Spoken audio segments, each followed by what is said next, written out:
Good evening and welcome to Lithgow City Council meeting, the 31st of October 2022. Acknowledgement of country. I would like to begin this meeting by acknowledging the traditional owners of this land on which we meet here today and pay my respects to both elders past, present and emerging. Declaration of webcasting. I inform all those in attendance at this meeting that the meeting is being webcast and those in attendance should refrain from making any defamatory statements concerning any person, councillor or employee, and refrain from discussing those matters subject to closed council proceedings as indicated in clause 14.1 of the Code of Meeting Practice.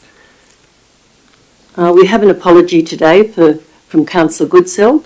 Can I have somebody move that we accept her apology, please? Councillor Bryce and Councillor McGee. Declarations of interest. Do we have any declarations of interest this evening?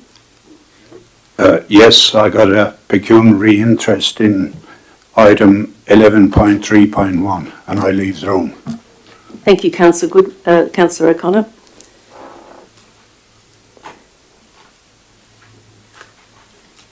We have confirmation, please, of the minutes of the previous meeting held on the 26th of September 2022. I'm happy to move them, but I wish to speak to one of the items, just briefly. I'll second it. Well, we might just wait until we see what Councillor Marnie's... I'm not asking for them to be altered. However, I understand the technicality why I was recorded as voting for a dissent motion. I just want to be very clear about how I found myself in that situation. And I note, and part of it is that I can see a councillor being somewhat agitated about me talking to this. This council, unfortunately, is littered with points of order where we have a councillor making a point where somebody has a counter view to it, a contrary view to it, which I accept, and I'm very happy to have that heard. But I think there's an excessive use of point of orders. I won't go into our committee meeting practice, but I don't think it's as strong as our public-facing meeting practice. I felt the meeting went into descended, and it was interesting that it was captured inadvertently in the draft minutes as a motion of dissent, that we had councillors walking out of the room, we had councillors interjecting, and I'm personally going to ask on every occasion for a clarification with points of order where it meets the Code of Meeting Practice and precisely where it's a breach of that. And I'd like a clear ruling on it in the future. And because I believe the majority of our meetings are respectful, at times their debate is robust, and I think that's healthy for good decision making. That's a problem with the minutes. Yep. But I'd just like to make that point. I take a dissent motion extremely serious against the chair of any organisation or a no confidence motion, and my decision not to participate was because of where the meeting had arrived at that point. So I just want to make that clear. I accept that technically that's how I voted, but that's my reason for not participating in that. So I'm happy to move the minutes as they are, though. Thank you, Councillor Marnie. Have a seconder, thank you. I'll second it. Thank you, Councillor Bryce. All those in favour say aye. Sorry, I wish to speak to it as well. The motion. Councillor Leslie. I also would like a clarification on an item in the minutes. I refer to your ruling on a point of order by Councillor McGee, page 7 of the minutes, that I could not speak on being a full member of the Central West Joint Organisation of Council. You accepted Councillor McGee's point of order. Indeed, as the video will record, you overrode my objection to your ruling.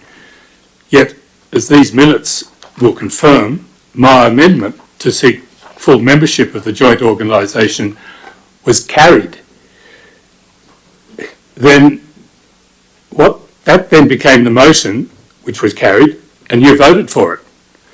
I'm asking for an explanation of your ruling as to why I couldn't speak in the first place when it actually became the motion itself, and failing that, an apology.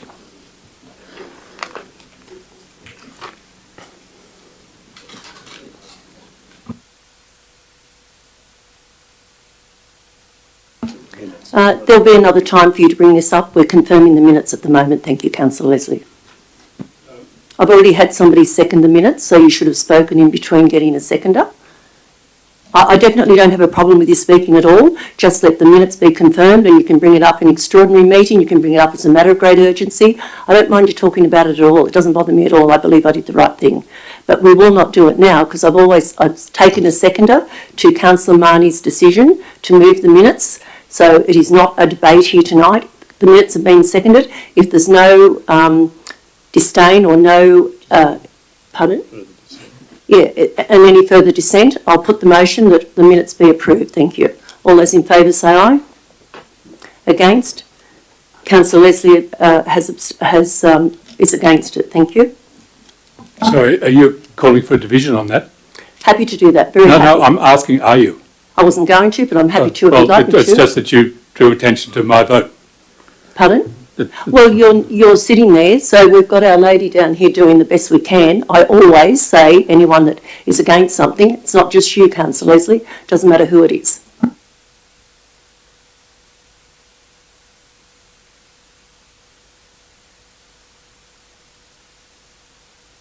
Commemorations and announcement.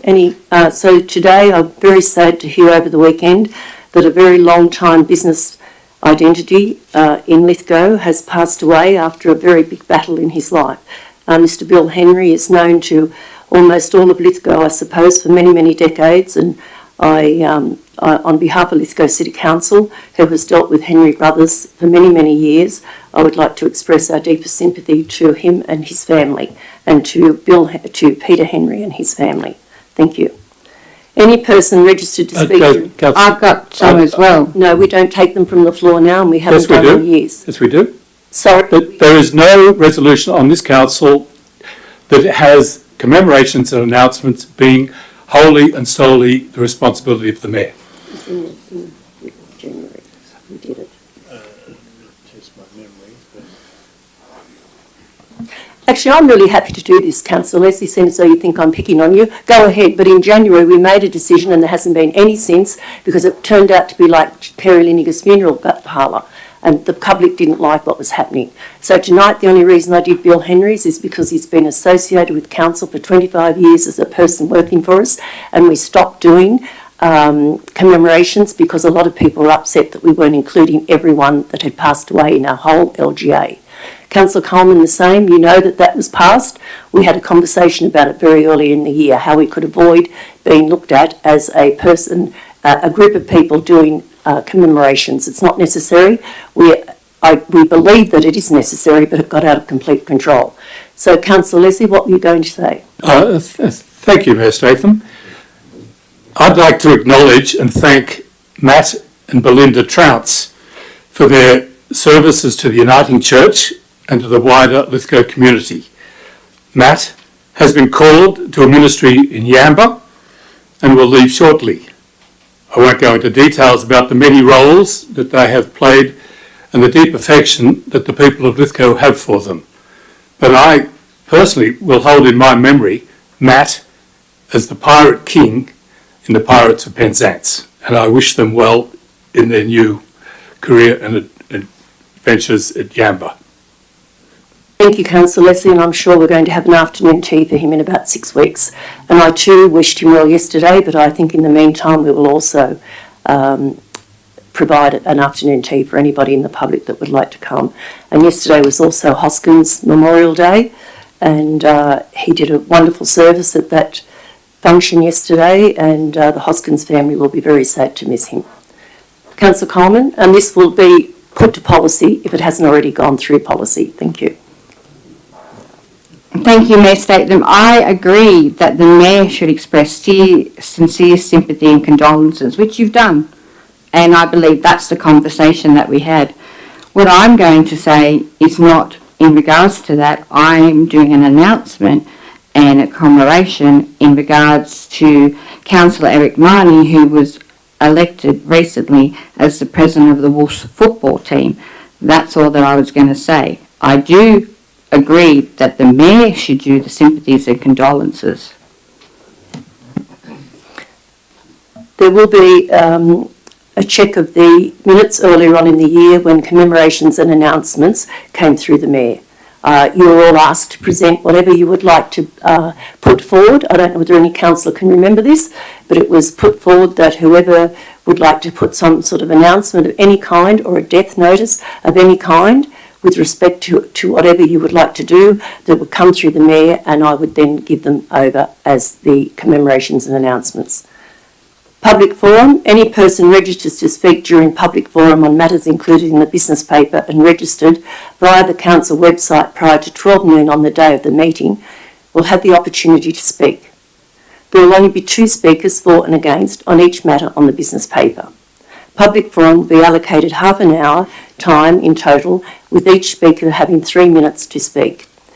Speaker not registered for public forum will have an opportunity to speak on matters on the business paper if time permits.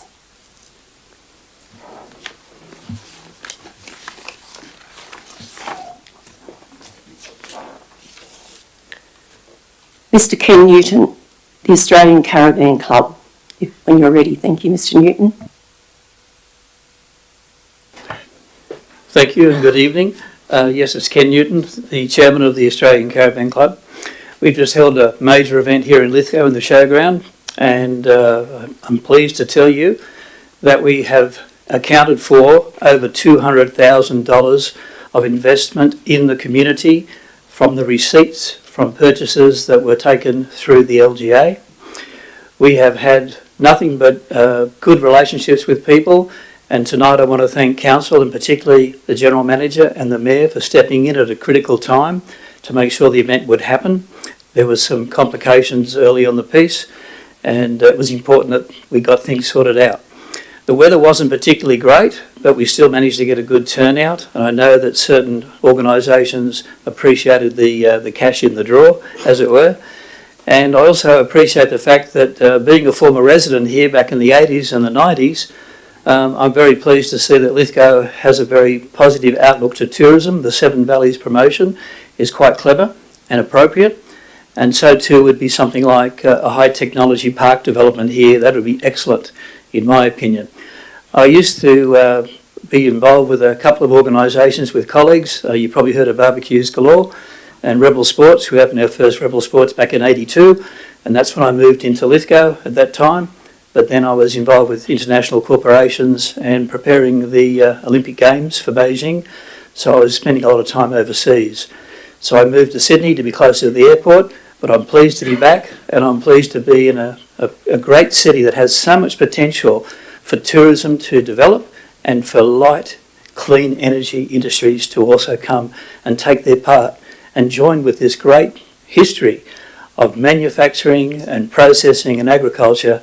So I'd like to thank everybody in the council and all the people who helped us in the town. We really appreciate all your efforts. Thank you very much. Thank you, Mr. Newton. We very rarely get a clap from the crowd, so that's really good. You've done very well tonight. Thank you. Francis Chung, please, West Lithgow Project.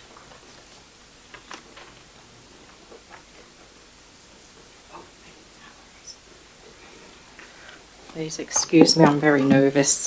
Thank you, Mayor Statham, and the General Manager and Councillors for the opportunity to voice some concerns tonight regarding the West Lithgow Precinct. While there are no active proposals within the precinct and the New South Wales Government is unaware of future viable proposals, the Lithgow City Council has included energy for waste incineration in the draft waste management and resource recovery strategy. This is point 3 of the guiding principles on page 14, tier 4 of the waste hierarchy, recover energy, which is energy recovery facility, which is waste to energy incinerator. The energy from waste incineration is included in the Lithgow City Council model of a circular economy, figure 2, the blue line, and yet we know that an energy for waste incinerator is not part of a circular economy. Energy for waste is an unsustainable part of a linear economy.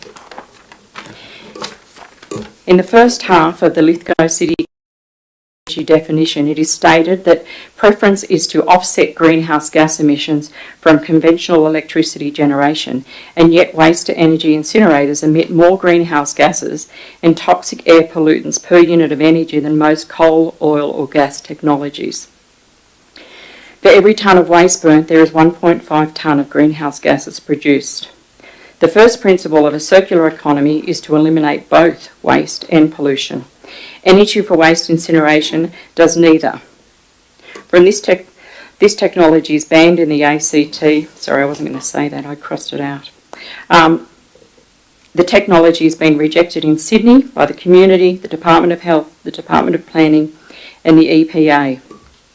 As naturally, people have concerns for the environment, the health and the future of the planet, their children and grandchildren. I found the Lithgow City Council inclusion of a resource recovery confusing and alarming at a time when we had no active proposals for such a facility in the pipeline. There has been strong community opposition, which would suggest that there is no social licence for such a proposal.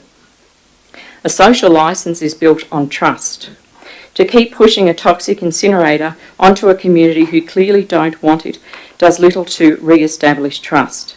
Community acceptance must be obtained, and this hasn't happened. There are viable alternatives such as the zero waste model and a true circular economy, neither of which includes incineration of waste for energy. I would like the Council to consider alternatives that will also create revenue without pollution. I'd like to congratulate you on the policy. There are a lot of good points and very positive things in it. It's just the waste for energy incinerator that raises concerns, especially when it's been taken off the map and there are no proposals. Thank you very much. Thank you, Prentice Chong. Our third person for public gallery this afternoon is Dario Ticini. I apologise if I haven't got the pronunciation correct. That's okay, you're not the first one. I'd like to apologise in advance due to my strong accent. Please feel free to stop me, and I will repeat. Good evening, Mayor and Councillors, and thank you for allowing me to report the following matter. I would like to bring to your attention a matter of road safety, especially for cyclists, motorbikes and other vehicles that from Methven Street need to turn into right roads. Most vehicles, mainly cars and buses, that come from right road and turn into Methven Street, unconsciously they cut the corner, inviting for approximately one-fourth the opposite lane, taking high risk to crash on other vehicles. I personally came into the council to report the matter, but I was told on multiple occasions that I was supposed to take photos and videos and submit them to the council. I didn't know that was a job interview. Please accept my apologies. I'm just an aged care worker. To make the system speed up a bit, the only solution I could think of is the installation of a low New Jersey around the corner, 6 meters on each side, and install no right turn for cars coming from Methven Street, and turn left only signs for cars coming from the top part of Wright's Road. As now the council is informed of this, if nothing will get done and an accident happen, will you be willing to take your fair share of moral and economical responsibilities? Thank you. Thank you, Mr. Ticini. Is there anybody else wishing to speak at public forum tonight?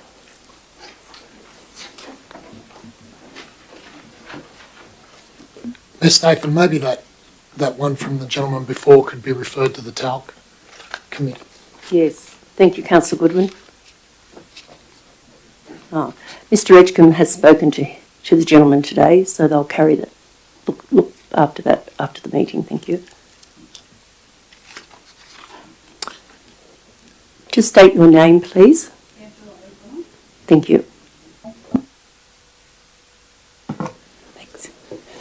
Good evening, Mayor, General Manager, Councillors and staff. My name is Angela O'Connor. I would like to speak about item 11.3.1, excessive water account rebate request on tonight's agenda. I'm the owner of the property and it houses tenants. On the 19th of May 2021, I received a call from the Professionals Real Estate Lithgow advising me that Lithgow Council had phoned to let them know there was a leak at the property. On the 20th of May 21, I organised for a plumber to attend the property to check on the leak. On the 24th of May 21, the plumber repaired an undetectable water leak in the front yard. In July 21, I spoke with council and was later emailed a copy of a leak notification letter addressed to my company on the 1st of February 21. The letter did not have a postal address written on it. In July 2022, when following this up with council, I was emailed the same letter with a postal address. During this same discussion, in 21, I was advised that in order for consideration to be given to granting a rebate for the undetected leak, a request will be in writing and a copy of the plumber's invoice will also need to be provided showing the date of repairs, etc. This request was completed and included the job log from the Professionals Real Estate showing that a call was made to me on the 19th of May 21 advising of a leak, the plumber's invoice showing repairs had taken place on the 24th of May 21, and emails from me to the Professionals Real Estate requesting a copy of the letter from council dated the 1st February 21. They had also not received the letter, but did receive the call in May. At no point from the 1st of Feb to the 19th of May 21 did council make further contact with either me or the professionals advising of a leak at the property. I note that at the 24th of January 22 council meeting, council recommended and adopted that a property with an undetected water leak be given a 100% rebate in the vicinity of $28,000. According to the agenda for that meeting, the owner of the property was notified on the 9th of July 21 and again on the 26th of July 2021, 17 days later. I understand there were COVID restrictions in place at that time. Sorry about that.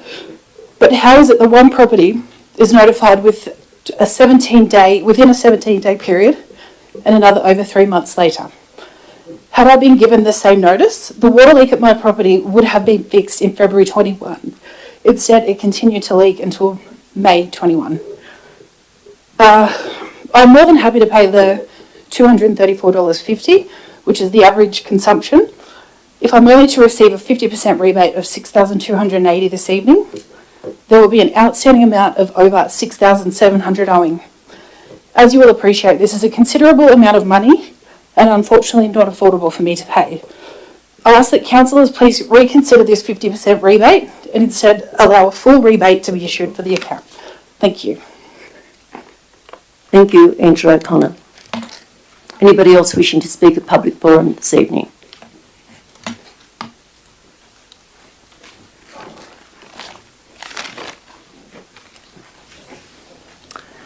We'll move into notices of motion now. Thank you. Oh no, my mayoral minutes, thank you. Excuse me. I have 2 mayoral minutes this evening. The Australian Caravan Club week-long event. I'd like to report to Council on the Australian Caravan National Muster event, titled the Seven Valleys Muster, held at the Tony Lucchetti Showground from the 16th to the 23rd of October 2022. The event was a great success, with 120 caravans and RVs attending the muster, with the majority staying for 10 days and exploring all the different aspects of the Seven Valleys. Council received very positive feedback from the Australian Caravan Club Committee as follows. With many coming from interstate, it was good to see areas that they hadn't seen before. The city of Lithgow was great to explore, as was the surrounding Seven Valleys. The information supplied was very helpful and informative. The venue was good, especially being able to use the ballroom. The people of Lithgow were friendly. Many members indicated that they would love to return to the area to explore further. The Australian Caravan Club National Local Event Coordinator estimated $200,000 was put into the local community during the event. ABC Radio also crossed to the national event, to the event during the Australia All Over radio broadcast on Sunday the 16th of October with Ian McNamara reviewing myself, along with 2BS on several occasions and the ABC. During the muster, a number of activities were held, such as barefoot bowls with all entry fees donated to charity. The playing surface of Tony Luketti Sports Ground was undamaged, and the $200,000 spent in the local economy, coupled with the exposure to areas of people from all over Australia, made the event very successful and worthwhile. I'd like the Council to note my mayoral minute, the Australian Caravan Club weekend event. Thank you. Thank you, Mayor. I'd like to comment on that as well, if I may. Certainly. I'd like to thank Mr. Newton for his comments here, and the fact that he mentioned the Seven Valleys. I've not been particularly supportive, I think, of the Seven Valleys concept, but I've been told. Well, he's commented on it and shown me now that has support and has a view on it, and I've also heard of this from Neil Cochrane. Now, Neil Cochrane, I don't know his title, but Neil spent many months in trying to establish and set this event up, and he needs to also be congratulated on this. I would have brought this up at the commemorations and announcements section of the council, but noting that you had a mayoral minute, of course I did not. I waited till the opportunity to speak to the mayoral minute. So it's a great opportunity for me, and I would like just to acknowledge Neil and his enthusiasm and support for this venture. Thank you, Councillor Leslie. I couldn't agree more. And before I have that noted, then I'd like to add a last paragraph which was remiss of me to overlook Neil Cochrane. He did a mighty lot of work on the day, but for 2 years previously, he worked tirelessly with Mr. Newton to make sure that this happened, and speaking to him on several occasions each day during this week, there was many people that had a lot of input, but certainly beside Mr. Newton, definitely Neil Cochrane was up there doing equally or even perhaps more work on the ground in Lithgow, and there is a letter being sent to Miss Neil Cochrane. If he hasn't already received it, it will be certainly in the next week or so. He's been a valuable asset to this venture. Yeah, thank you, Mayor. If I could just make one further comment. It was Neil who pointed out to me that there were members of the Caravan Club who actually visited all 7 valleys, and that actually impressed me as well. That the effectiveness of the promotion. So I meant to mention that earlier, but thank you. Thank you, Councillor Leslie. So I've given that report, thank you, and I've added in that last paragraph.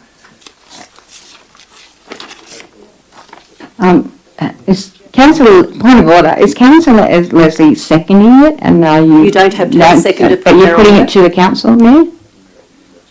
I can put the mayoral minute, Yeah. but I don't need a seconder. Mayoral minutes don't need a seconder. So I'll note that the mayoral minute be accepted and adopted. Thank you.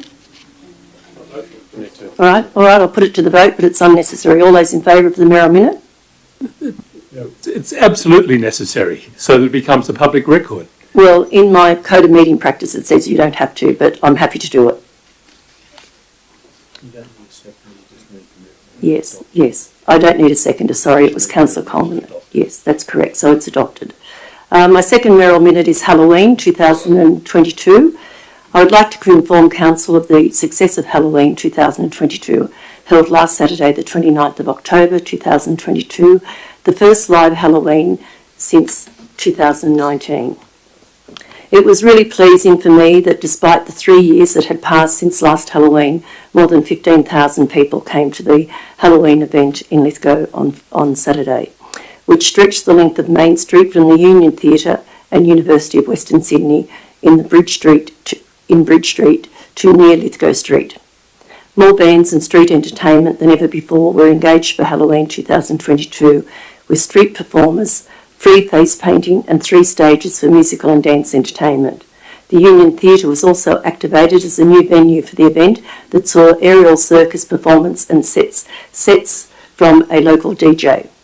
The best dressed competition was as popular as ever and was especially enjoyed by the crowd. The parade led by Sydney Samba was again a key feature of this event. Seven Valleys Tourism, Lithgow City Council partnered with Smartphone Flickfest SF3 and Western Sydney University to host the Lithgow Halloween Smartphone Film Competition final and awards presentation with over 350 entries, culminating in 9 finalists, 5 of which were local to Australia, proof that the film competition is now an international event, which is great news. There were 7 children's rides in a number of locations, considerably more than at previous Halloween events, and $5 unlimited ride wristbands were very popular with parents and children alike. Market stall holders were down on previous years, but with participating local food venues, there was plenty of food and refreshments on offer for the crowd. The event organisers were able to incorporate a number of other council initiatives, including Halloween, including Made in Lithgow, lighting installation in Cook Street Plaza. A majority of musical entertainers were also part of the Lithgow Live and local program. I would especially like to thank the council employees who were once again essential for the success of this event. Road closures and reopenings, ticket sales at Lithgow Library and Seven Valleys Information Centre, waste management, water barricade and installation removal, market stall coordination, general event coordination. It was a safe and enjoyable family event with no significant issues occurring. Inspector Samet of Lithgow Local Area Command and his officers were very pleased with the event. Surveys of attendance undertaken during the event were very positive, a vast majority strongly agreeing that they would recommend the event to others, as well as strongly agreeing that the event helped them to reconnect with other people in the community. Whilst most attendees were local from Newcastle, they were also from Newcastle, Blue Mountains, Penrith, St Mary's, Blacktown and many other areas. Funding for Halloween came from the Federal Government Building Better Regions Fund and the New South Wales Reconnecting Regional Communities Event Fund. In summary, I was impressed by the event of how the local community came out to celebrate Halloween and to support this town. I would like Council to adopt my mayoral minute. Thank you. All those in favour say aye. I have a question, if I may, to the minutes. Yes, certainly, Councillor Leslie. It is a notice of motion. I know it's a mayoral minute, but it's also a notice of motion. So the question I have is, you state that funding for the Halloween came from the Federal Government Building Better Regions Fund and the New South Wales Government Reconnecting Regional Communities Event Fund. Did Lithgow Council itself put into any money into this event? Mr Gurney, thank you. Mr Johnson. Mr Johnson, thank you. Mayor Statham, yes, Council did contribute some funding to the event. The actual amount it's too early to determine exactly because final event costs are still being worked out, as you could imagine. But the greater part of the cost of the event was met by external funding and things like ticket sales and market stall fees. Well, no, that's very good, and it's important that the people of Lithgow Lithgow local government area are aware that the council itself is behind this. It's not just solely a government initiative. That the people should. I think it's a good event. I think it's valuable. As mayor, I certainly had no intention of ever trying to undermine it or in any way make it not work. And I'm supportive of it. But I'm pleased to know that now that we've had this mayoral minute, that it's on the record that Lithgow Council itself is supportive of it. I'm happy to support the mayoral minute. I will just add, Councillor Leslie, that there are some people in Lithgow that don't like Halloween, and I totally respect that. That's why I say to most people it's the biggest dress-up party in New South Wales. However, those people need to know that the majority of the money didn't come from the ratepayers' money. That's really also very important to know that. It was very little money Council put in compared to the others. Thank you. Your mayoral minute is actually saying that all the money's come from other places. That's Councillor Coleman? I too concur with your mayoral minute. I too, with my partner, enjoyed the night. We had a lovely time. I also would like to give my congratulations to the staff who worked really hard. They deserve all the accolades coming their way. It was great to see that, yes, Federal Government Building Better Regions Fund and the New South Wales Government provide funding. I concur with Councillor Leslie that, the council did contribute. Well, we contributed because our staff contributed.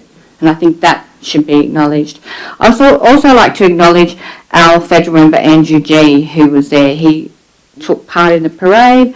He was up on stage, and he also, the gentleman like he always is, encouraged not only myself but Councillor McGee to get up on the stage with your good self and show a united front.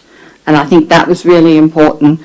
He also mentioned Councillor Bryce, but I believe he'd already gone home, so he did actually mention you up on the stage. So it was great of him, and as I said, as a gentleman as always. Thank you, Councillor Coleman. I just make a brief comment. Again, just to follow on Councillor Coleman, I appreciate your mayoral minute. I think it's a really good detailed summary of the event. I thought it was a terrific event and part of I hope, a permanent calendar of events for Lithgow. You note at the end talks of the areas people come from. It's become an annual reunion for our family and all of our nieces and nephews and whatever arrive in town. So I thought it was a terrific event that was open to everyone in the community. And yes, there'll be people that it'll suit and there'll be people that it doesn't, but there was a big participation from the local community. So I was very pleased to see how it ran out. So thank you. Can I just make a comment? Thank you, Councillor Marnie. Councillor Bryce. Again, I attended the meetings, the festival as long as I could. I had some family matters to attend, but what I found was the people that I spoke to in the street and that enjoyed it. It was a free event. That means it was a reasonable price for the rides and the food to take your family out for the day. And that was really important, that in these times that we have these events that are affordable for our families in our community and are enjoyable. So many kids dressed up and parents as well. And it's important that we have these free community events for them. Thank you, Councillor Bryce. Any other further speakers? If not, I'll put my mayoral minute. Thank you. All those in favour say aye. Anonymous, thank you. To notices of motion now. Councillor Coleman, thank you. Ironfest.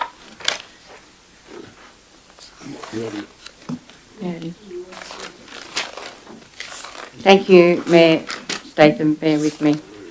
It's on the bottom of page 5. Okay. The recommendation that I put forward is stating that Lithgow City Council work with the executive of Ironfest. That's the guts of my recommendation. And it's my understanding that time is of the essence. Ironfest, like many of our other beloved festivals that are popular, bring visitors back to our city year after year. Ironfest and the Lithgow City Council have a proud history, and after the last 2 years, or even 3 years of COVID, a strategy is needed to support ongoing events like Ironfest to be part of the Lithgow ongoing local... Can I please have a seconder? Thank you, Councillor Marnie. Continue. Thank you, Councillor Coleman. Like Ironfest to be part of the Lithgow ongoing local economy and tourist development. The strategy could not only provide financial and in-kind assistance, but also connecting the executive with the corporations that make Lithgow its home. Energy Australia has already committed to providing sponsorship. A strategy could be helping with sponsorship proposal and tiers, because to lose Ironfest is something I truly don't wish to think about. So as I said, I'm moving that Lithgow City Council administration meet and work with the current executive of the Ironfest to ensure a successful event in 2023. Thank you, Councillor Coleman. Councillor Marnie, thank you. I'll reserve my right to speak at this moment. Thank you. Any other people wishing to speak for or against? Councillor Bryce? I'd just like to ask a question through you, Mayor. Has the council executive met already with Ironfest committee? Mr General Manager?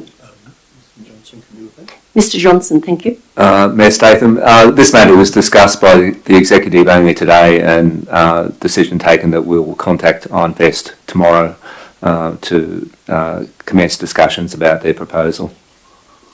So Oh, sorry. Just to add to that, yes, we have had one meeting with the principal for Ironfest, and that was very a lot of generalisations, and he was asked to elaborate on his request, and that was received, I think, very late in I think early October, late September, but it's still we're still working through the specifics.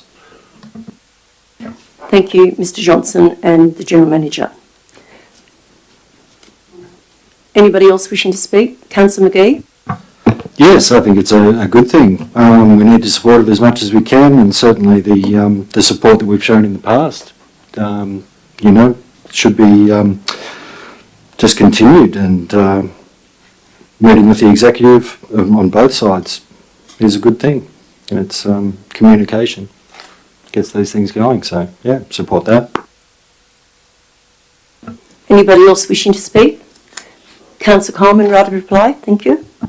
I think Councillor Marnie now wishes to speak, Mayor. Councillor Marnie?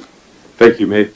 I understand that there were some communications in social media about a commitment we've made as far as some of the waste management, cleaning costs and so on. I want to be clear whether we've arrived at that point or not. I think those sort of in-kind costs are probably easier for councils to bear, and I expect some of that fell into the Halloween as well. I have met with the Ironfest people, and we need to look at how we can assist people coming in, because I've only just had a gentleman write to me yesterday about looking to establish a comedy festival in the town, and it's how those people walk into our organisation, how they're met, how they're supported. It may not always be with a handful of cash, but if we can assist with some of the development of these ideas. The fact that public money is spent on privately run festivals that have a gate charge is quite commonplace. $2.4 million of taxpayers' money was spent on the Byron Bay Blues Festival out of the RISE fund, which is a federal government fund using Australian taxpayers' money to fund a restart investment to sustain and expand initiation, because they understood what happened in COVID. They understood that lots of these events suffered during COVID. In those opportunities, they saw the importance of the arts and culture in communities, both regional and bigger centres. At one point, there was over half of the $200 million hadn't actually been allocated. So there was funds available. I'm not putting the blame anywhere for why that might not have been looked at. But when people come through the front door, we've got to work out how we best support, like our gentleman who's come with the Australian Caravanning Association, and we've done, I think, a fantastic job there. How we welcome them in, how we talk about how the business of what they're trying to run works. So I know it's late in the piece, and finding $80,000 in sponsorship, at no stage was I ever addressed with a figure of 200,000. The only time I heard that was in an early proposal when they were looking at recovery funding for events. That's the first time I heard of that figure, and we did have a meeting as a council with McGregor Ross, and he expressed those concerns and the risks associated with persistent cancelling of COVID. Also understand, as a not-for-profit organisation, they're obliged under Department of Fair Trading to prepare their annual reports, which are available for us to view. So if we have any concerns that we don't know how that organisation's operating, those documents are readily available. So, like Parks and the Elvis Festival, Lithgow and Ironfest has travelled as a signal to people from out of the region. I know when I worked with my wife in small business here, we had people coming from Queensland before the weekend to come and peruse what she had for sale. So they're all terrific economic drivers, these festivals, and we need a strong calendar of festivals. So I'm not sure how we work the way out of here. and I'm not in any way apportioning blame on anyone, but I think we do need to have an active conversation. It's probably perhaps not as helpful to have this conversation out in the public forum, but that's where it's landed, unfortunately. So I've got nothing further to add. Thank you, Councillor Mahoney. Anybody else wishing to speak? Right of reply, thank you, Councillor Coleman. Thank you, Mayor Statham. I'm very pleased to hear that management are meeting with Ironfest tomorrow. I look forward to hearing productive, positive reports coming back to the council, ensuring Ironfest's success. Ironfest is unique to Lithgow. It's actually unique to New South Wales. I know of a couple that travel as far as South Australia to come to Ironfest. I know that my family, who are living in both Canberra and Queensland, are travelling back this way to go to Ironfest. You know, my aunt's busy making costumes for a number of her family to attend. So I look forward to a positive result, and I hope to see Ironfest on the map again. Thank you. Thank you, Councillor Coleman. 9.2, notice of motion. Oh, sorry. Yes, I move. Councillor Leslie? Yes, certainly, go ahead. No, we need to move the motion. Oh, all those in favour say aye. Unanimous, thank you. 9.2, notice of motion, Councillor Mahoney, removal of the West Lithgow precinct from the New South Wales Government's Energy from Waste Infrastructure Plan. Happy to second. Thank you, Councillor Coleman. Councillor Mahoney, thank you. Okay, I brought forward this motion just observing the events in recent times. We have had Energy Australia withdraw their interest in going forward with a proposal of basically a waste incinerator, and also the State Government's Environmental Protection Authority ruling out the option on the former Wallerawang power station site. I note that the map has been revoked, which is an image. An image has been revoked out of the plan. And I think some of the communication is poor. I think people are tiring of what I often see. I've worked in the public sector within and outside of it for 30 years, and the development of coded language and bureaucratic language, people want direct English and direct communications. Because when you drop down the box underneath which says that the site has been revoked under frequently asked questions on the EPA's site, you then find that the option is there to modify the zone. So in fact the control that we as a council believed we were getting and the seat at the table appears we're not on that reservation at that table. That we have a situation where we have a state government that's making decisions for our community, not with them. And we need to take control of our future. I believe Lithgow has a tremendous future. I believe sites, industrial sites in Wallerawang have exceptionally great future. I'm very excited about the prospects of what will happen at the Green Spot site.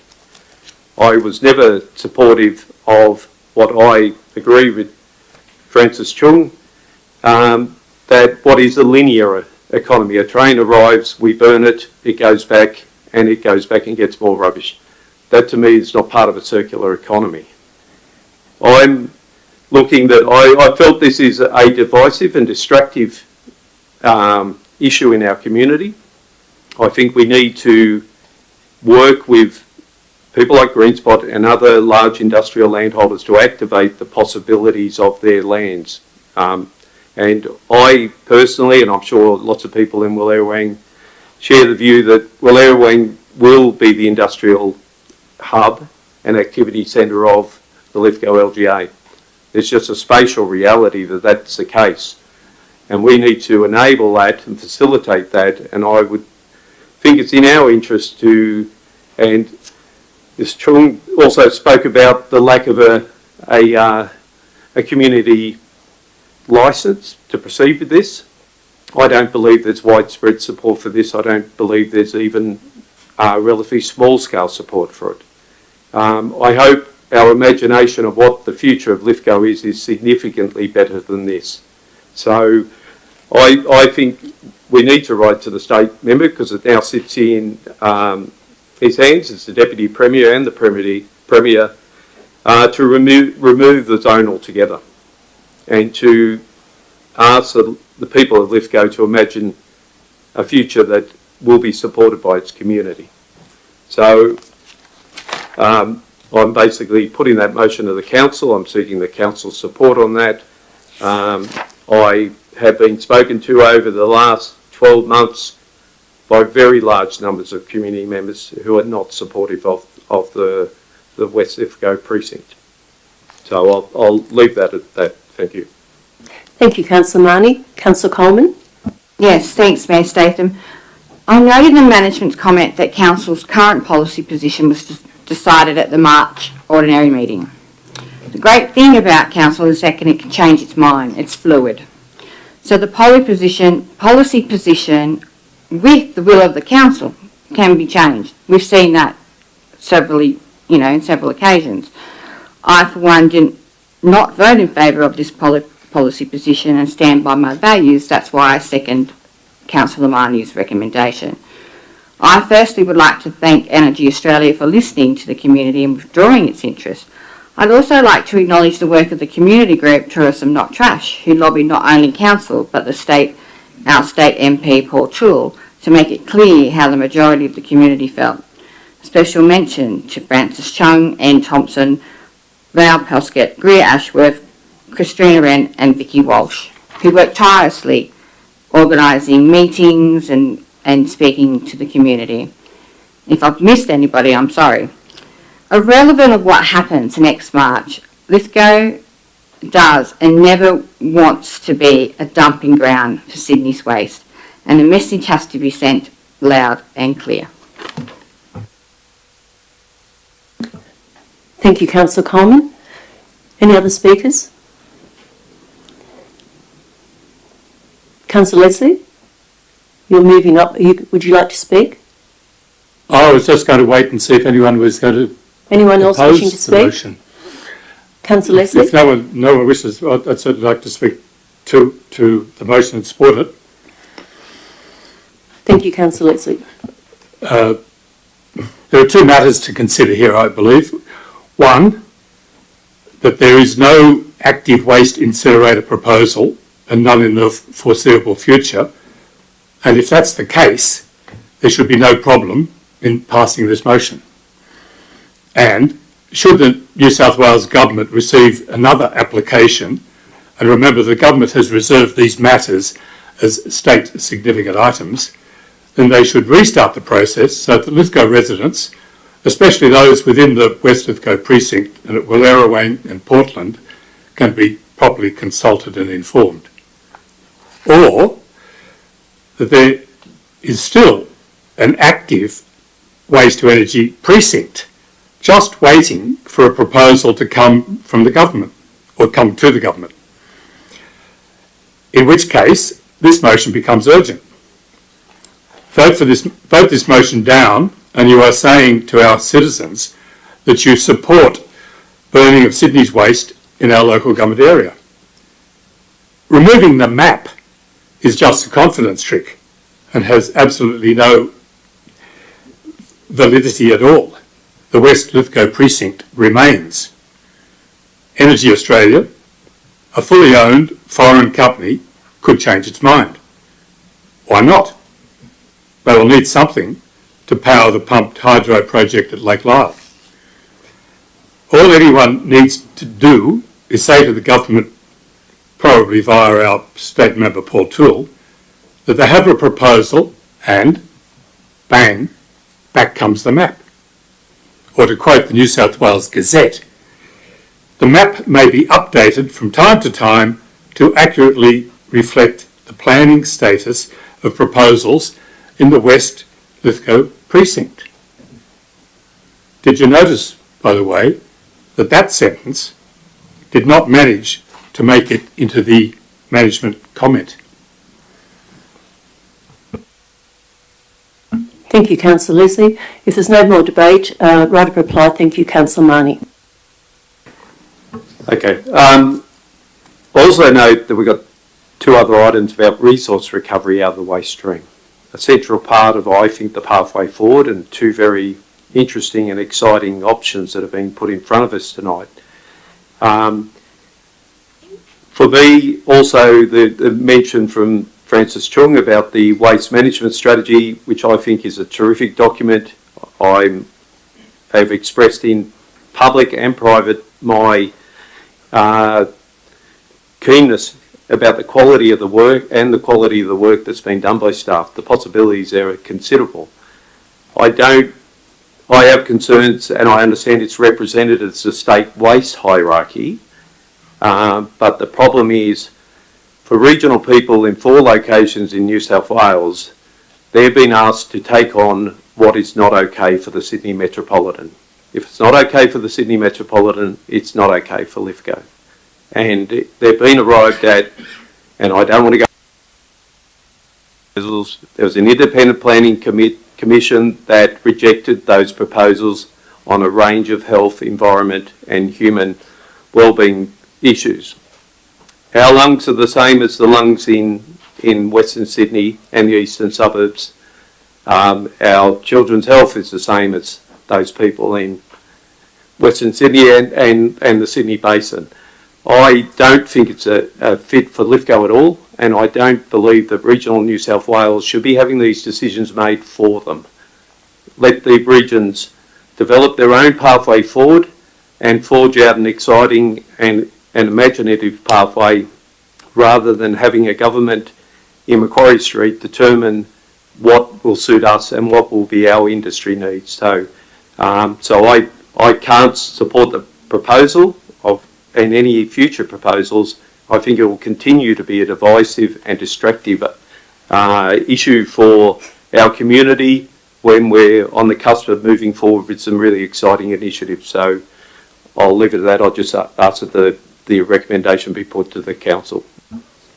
Thank you, Councillor Marnie. All those in favour say aye. Against? I'll call the division, thank you. All those in favour say aye. Against? Councillor, so for the project was... For the recommendation was Councillor Coleman, Councillor Marnie and Councillor Leslie. And those against? And those against was Councillor Goodwin, Councillor Bryce, Councillor O'Connor, Councillor McGee and Councillor Statham.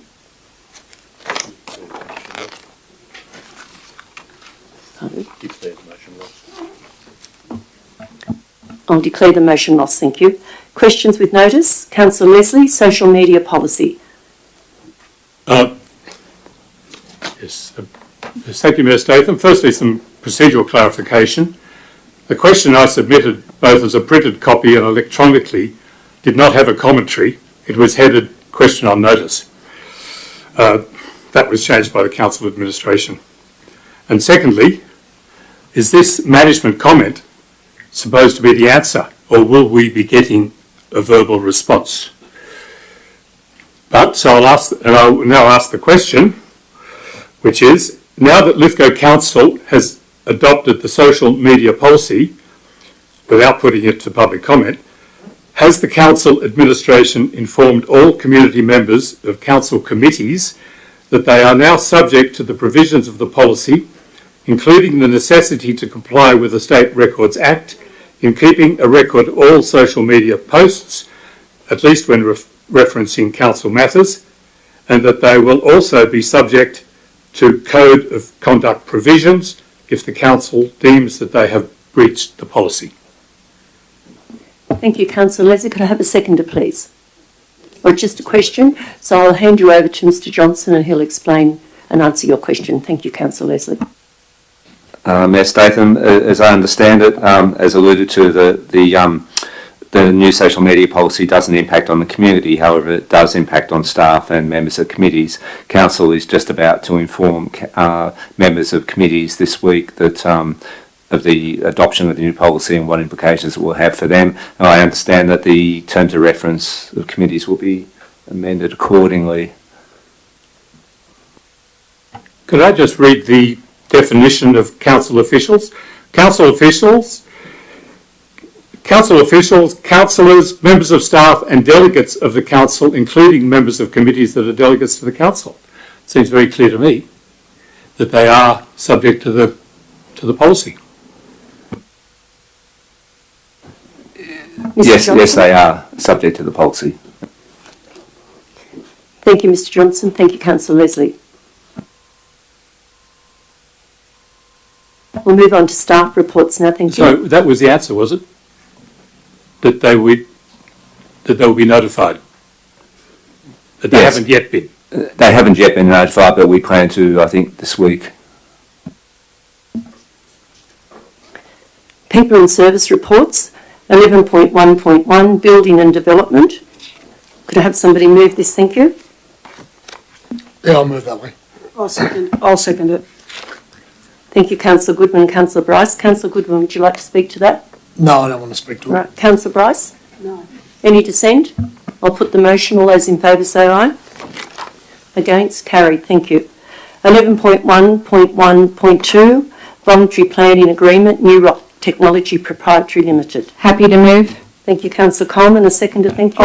Happy to second. Thank you, Councillor Bryce. Councillor Coleman, would you like to speak to that? Yes, thank you, Mayor Statham. Look, this is a great development. This company, New Rock Technology, is going to take recycled fly ash from the power station and create construction blocks and pavement, well, materials such as construction blocks and pavement. That's brilliant. Taking something that and making it into something. It's the circular economy that we all want. It's just fabulous.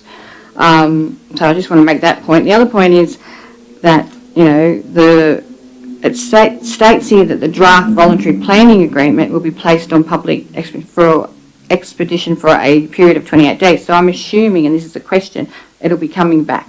Is that through you, Mayor? Is that correct? It's pretty clear that they've endorsed the draft voluntary planning agreement proposal, being for $60,000, and then ongoing it's going to be $30,000 a year. Is that correct, Mr General Manager? To deal with the question, yes, it will be placed on public exhibition and returned to council once in a final format, and any submissions that are received will be accounted for in that report. Great, thank you. That's all I have. Councillor Bryce? No, I haven't. Nothing to add to that. All right. Anybody else wishing to speak? Just Councillor briefly. Marnie? As I said, this is a really interesting example of resource recovery out of what is a very problematic waste stream. So I congratulate New Rock and on their proposals. I understand that they're starting already to get a customer base for some of this product, which is terrific. This is what I imagine circular economies to look like. They tend to be a round object rather than a single line. And so I'm quite excited by the possibilities of what they can do and the technology they'll bring to some very problematic materials. So that's all from me. Thank you, Councillor Marnie. Any other people, councillors wishing to speak? I'll put reply, Councillor Coleman. No, I'm happy for the motion to be... I'll put the motion. Thank you. All those in favour say aye. Against? Unanimous. Thank you. And congratulations to the owners of New Rock. I know they're in the audience tonight, and I met them in 2015. It's been a long journey, but good to see a smile on your face tonight. Thank you. Three Tree Lodge alterations and additions, 2A Coldrew Drive, Bowen Fells. Yes, Mr Johnson just would like to speak to this matter to councillors, please, to make sure they have the correct information. Thank you. Thank you, Mayor Statham. I bring councillors' attention to the memo that has been provided to them only this evening, recommending an alteration to recommendation number 2, which currently states that the council applies section 7.12 development contributions of 20,000 and, sorry, I should say, going back, the recommendation at the moment says that the council consider the applicant's request to waive the 7.12 development contributions of $20,044.71 and replace that with that council apply developer contributions of that same amount in accordance with council's current levy plan. And the reasons for that are detailed below. In summary, that Council's development contribution plan doesn't provide the flexibility for Council on a case-by-case basis to reduce or exempt development, and further that no formal detailed request has been received from the applicant giving reasons of justification why the contribution plan should be altered. And finally, that the applicant, if Council were to go with the amended recommendation, the applicant still does have the right to lodge an appeal after receiving development consent. Thank you, Mr Johnson. Can I have somebody please move with the memorandum that has been sent to Council? I'll move it. Thank you, Councillor Bryce. Have a seconder, thank you. Councillor McGee, thank you. I'd like an amendment. So just, I thought for the record, Mayor, we might just read what Councillor Bryce's amendment is to number 2. Councillor Bryce, would you please read your amendment? Yeah, the council applied yes 7.12. Have their microphone on, we can't hear at the moment. Sorry, I didn't have it on, sorry. That the council applies S7.12 development contributions of $20,044.71 in accordance to the council's section 7.12 94A levy plan with the reasons. Yep. I'm not quite clear there, Councillor Bryce. So you're going with the latest recommendation, is that correct? Right, thank you. I just clarify. I would too. So the latest recommendation then that you're going with, please correct me if I'm not right, is the request to waive the fees for the developer contributions is not permissible after reading Mr Johnson's memorandum, is that correct? You're deleting the request to waive the fees? Yep, correct. Yes. I'll provide clarification. Pardon? I'll provide clarification. I'll get the General Manager to provide clarification before we get a seconder for your amendment. Thank you. Just for the councillors' clarification and the public gallery and those watching, upon closer reflection, I was dissatisfied that the officers haven't given guidance to the council in relation to how to deal with the matter, and so option 2 was uninstructive. And so after consultation with Mr Johnson and council's planners, they put their position. So their position is to interpret the Environmental Planning Assessment Act and our Development Contributions Framework. And as Mr Johnson read out, there is no basis for the officers to vary from the Development Contribution Plan. The developer, the owner, is not a category of owner that is subject to an automatic exemption under the legislation. So on balance, the planning department are recommending, and it would be consistent with other such applications, that the contribution be imposed. It's also recognised that there wasn't a detailed request to enunciate from the applicant the basis for council waiving the fees on this occasion. So there is an option whereby the consent can be issued if council's of that mind, but council has the authority to vary from that. But that would be inconsistent with previous practice across the city. But there's an entitlement, and it's not an appeal to the court, but there's an opportunity for the applicant to seek a review to any conditions of consent. So if the applicant was dissatisfied with the contribution being imposed, they could seek a review, and that would come back to council. Thank you, Mr General Manager. Councillor McGee, are you quite happy with Councillor Bryce's amendment? I am. Thank you. I'll put the amendment then. All those in favour? No, I've got an amendment. Yes, Councillor, I'm going to deal one at a time with this, but Councillor Coleman, you can have your amendment now, and then I'll go back to Councillor Bryce.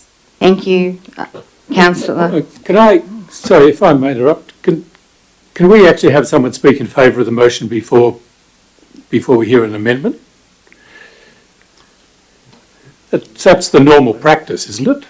I'm happy to hear Councillor Coleman now, thank you. Isn't it the normal practice that we Well, you have had some of every these- right. I asked for a mover. Yes, and is it? You had every right to move it, Well, Councillor Coleman. I'd like to hear the mover. So councillor Bryce has moved it. She's entitled to speak to it and as well. That's correct.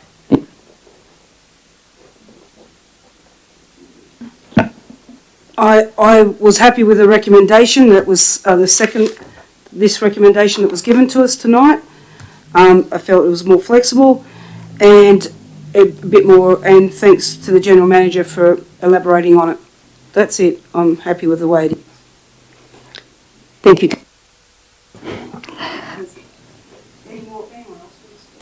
I'm going to put up an amendment, if that's okay. Can I do that now? Yes, certainly. Yeah, thank you. I'd like to move the recommendation that was actually in the business papers that we received. So number 1 is exactly the same. Number 2 is that council consider the applicant's request to waive the 7/12 development contributions. And number 3 is the same. And I'll give you my reasons. Continue, Councillor Coleman, Thank you, Mayor. Three Tree Lodge Aged Care is a facility that is well known within the community, and they're currently building an extension which includes 5 new rooms and which will then provide additional 7 new beds. Just before you keep going, I do need a second of your... Oh, okay, sorry. Yep. Thank you, Councillor Sorry, Marnie. Mayor, I've Continue, moved ahead. Councillor Coleman. Which is a total approval of 73 beds for the entire facility. Now, Three Tree Lodge has developed in the past, they've sought this in the past, we've provided that. I think that, and I've been lobbied by Three Tree Lodge to provide that again, and I think that this development is actually in the town's interest. Thank you. Councillor Marnie, would you like to speak on that? Thank you.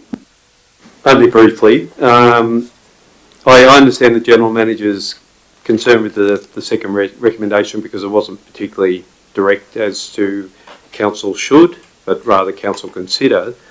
I'm just concerned that it's come in front of us fairly late in the piece, and I'm not sure where the applicant's understanding of where this was progressing, whether they had an understanding of that there was potential to waiver this. Excuse me, does Councillor Marnie speaking? Thank you.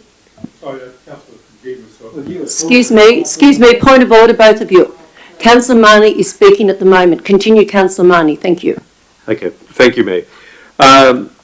So I understand what Councillor Coleman's saying, the importance of these developments and these facilities in our area. We've got a very large percentage of our population. My recollection, it's around a third that sit over 55, if not more.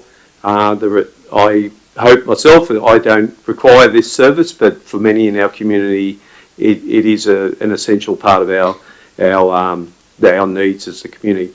So I'm just not clear around the statement that I'm not aware of any reason or justification for a waiver as to date being provided to the council's town planner. No, I'm taking that on face value, but and I'm not going to look to the proponent for any signals. So, but I'm just a little bit concerned that this has come very late in the piece, and I'm not confident whether there is a possibility to waiver. So I suppose as much I'm asking for advice from the General Manager, because I'm reading one statement which is quite concrete. It says the S7/12 development contribution plan does not provide the flexibility for council on a case-by-case basis to reduce or exempt development from the plan. So I just need some clarity around this, given the recommendations I've got in the original report and now what I'm receiving as a memorandum.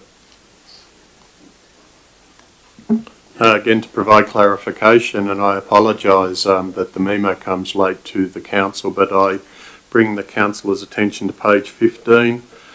Number one, under financial implications, and the officer's comments are that a condition has been drafted, so clearly one has been drafted in the expectation and that is the officer's view, the planning department's view. That's the interpretation of the Act. And I say again that the request, as described to me, seeks a waiver, but it doesn't elaborate on the basis. So by way of example, the applicant should enunciate why this development differs from other developments, and perhaps at the risk of leading them, why there is not a case, as other developments do, in this case for the development to also equally pay a contribution. That information hasn't been provided. In the absence of that, the planning department is saying there's no basis to vary from the Act. But it's a decision for the council. We considered that a way forward was to deal with this in accordance with the officer's recommendation, which is the imposition of that condition, and the applicant having a right of review. The other alternative, of course, for the council is to defer the matter.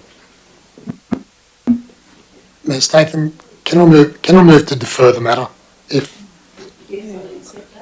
I would definitely accept that, Councillor Goodwin. Can I have a seconder, please? I'll second her. The person with the current amendment has to... Just Councillor Coleman and Councillor Bryce. I'm happy to withdraw my amendment on the basis that Councillor Goodwin is actually going to defer it. I think that's a better way forward. It also gives the applicant more time to put in a submission in regards to how they can then demonstrate why the fee should be waived. Correct, thank you. I'm happy with that as well. Thank you, Councillor Bryce. So can I have a seconder, please, for Councillor Marnie? Thank you. All those in favour say aye. So this matter now will be deferred to the next council meeting. Thank you. Only when put.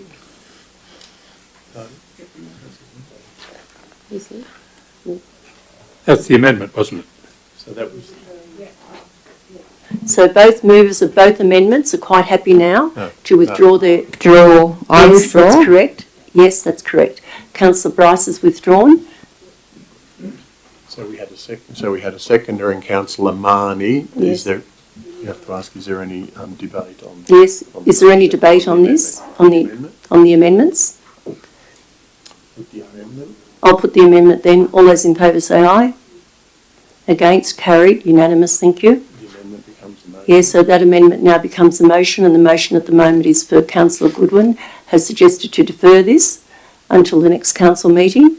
So could I have Councillor Marnie has seconded that motion, and Councillor... No, so we're just voting on the motion. All right. No more debate required. Yeah, no, but there isn't any debate required, that's correct. So I'll put the motion, all those in favour of the referring this to the next council meeting. Thank you. So that was moved. That was moved. Moved or carried. Just say it was moved or carried. Okay. So the motion was carried, thank you.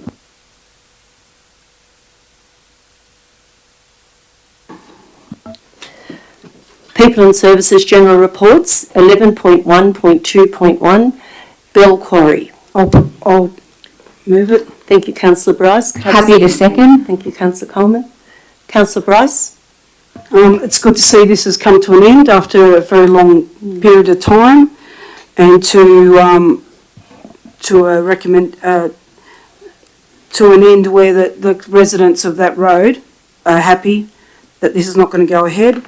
The hole will stay as is, and it has saved a lot of angst. It has cost a fair bit of money to get to this point, but it was good to see that they withdrew from this. Thank you. Thank you, Councillor Bryce. Councillor Coleman? Yes, thank you, Mayor Statham. This goes back to Council 2017, and at the time, it was actually refused by the Western Regional Planning Panel, which Councillor Leslie happened to be on that planning panel, and they brought it to Council's attention. This has been a great outcome for all involved. Congratulations to the staff working really hard on this. And it was great to see a collaboration between Blue Mountain City Council and Lithgow Council to get this result. And I look forward to seeing this never happen again. Any debate? Councillor Marnie? Just a thanks to the staff. I've tracked these reports as they've been done. It's been a very consistent and I must admit, in a very direct language style. I think summed up that they wrote in this report, as they have previously, that it was properly characterised as a waste disposal facility. So there was a direct commentary on where it was. I always had concerns about the other clean fill material, which many a person has suffered the consequences of receiving clean fill. Where there's venom and venom, it's clear it's certified material and we can deal with that, but the other material I never felt was satisfactory. It would be better not to end up with the Land and Environment Court, but a good decision has come to play at the end of the day, and I applaud the staff for their work on this and the consistent work on it. So, and I thank the councillors from both this term and the last term who have supported rejecting this. So, Thank you, Councillor Marnie. Anybody else wish? Councillor Leslie? Yes, so what a great result. We can only be thankful that this appeal came to the last council. That council supported the principle of opposition to bringing Sydney's waste to Lithgow. We know that land and environment courts can be expensive, but fortunately Mayor Thompson and the last council as a whole supported defending the decision of the Western District's planning panel. Who knows if this council, in a quest to save money, might not just have abandoned the residents of Clarence and Dargan by deciding not to defend the decision to reject the proposal. Bell residents, of course, would still have had Blue Mountain City Council defending them.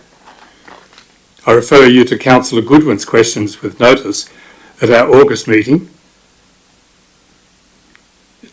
The heading was Land and Environment Court boreholes and related substantially to court costs. There were 5 questions. I have them all, but I will read you just question number 5. Please keep on topic. Thank you, Councillor Leslie. Certainly. The question 5 was, if council lost at the Land and Environment Court, would they be liable for Energy Australia legal costs? Yeah. So, and that just shows how fortunate we were that it was the last council that considered the appeal. So, and of course, but we can only speculate how this council would have voted. But I do have some questions for the General Manager. The Western District's planning panel is a state government instrumentality set up to determine state significant developments that are referred to it. Why is it the responsibility of Lithgow Council to defend the panel's decision? And don't get me wrong, I'm pleased they did. Pleased we did. Will the government reimburse Lithgow City Council and Blue Mountain City Council for defending the panel's decision? And if the government won't support decisions made by planning panels generally, is this just another example of the government's cost shifting? Councillor Leslie? Councillor Leslie? Yes. I've never had to do this before, so I don't want to do points of orders like you've accused me of previous, and Councillor Marnie. We're not talking about government, we're not talking about anything other than what's on the agenda here tonight. So keep on task or you will be given a warning. Thank you. Wow, yes, Those people in the audience that don't know what I'm doing, watch a few of the previous council meetings and you'll know what points of order are all about. Certainly. As I said, there are a number of questions to the General Manager. And the last one is, I'll repeat the questions just in case they weren't you will not clear. repeat anything. Which is related... Excuse me, I'm speaking to you. Okay. So this is your second warning. The third warning, you're going to be asked to leave the chambers for the first time. Thank you. I'm not sure what your ruling is. Very clear. I said we are not talking about government. We're not talking about Councillor Goodwin and what's previously happened, whether it's energy to waste or whatever it is you're trying to get the point across, and government being responsible for paying for the court costs. That's not what we're here for. We're here to talk about the Bell Quarry, so continue freely talking about the Bell Quarry. Thank you. I thought we were talking about the Land and Environment Court's decision to uphold the decision of the Western District's planning panels, which rejected the Bell Quarry proposal. Absolutely, that's what we're talking about. And now what I'm talking about is some questions about the powers and responsibilities of government and the Western District's planning panel to make decisions and how they can be supported by government. Now, one of the questions is, why is it the responsibility of Lithgow Council to defend the panel's decision?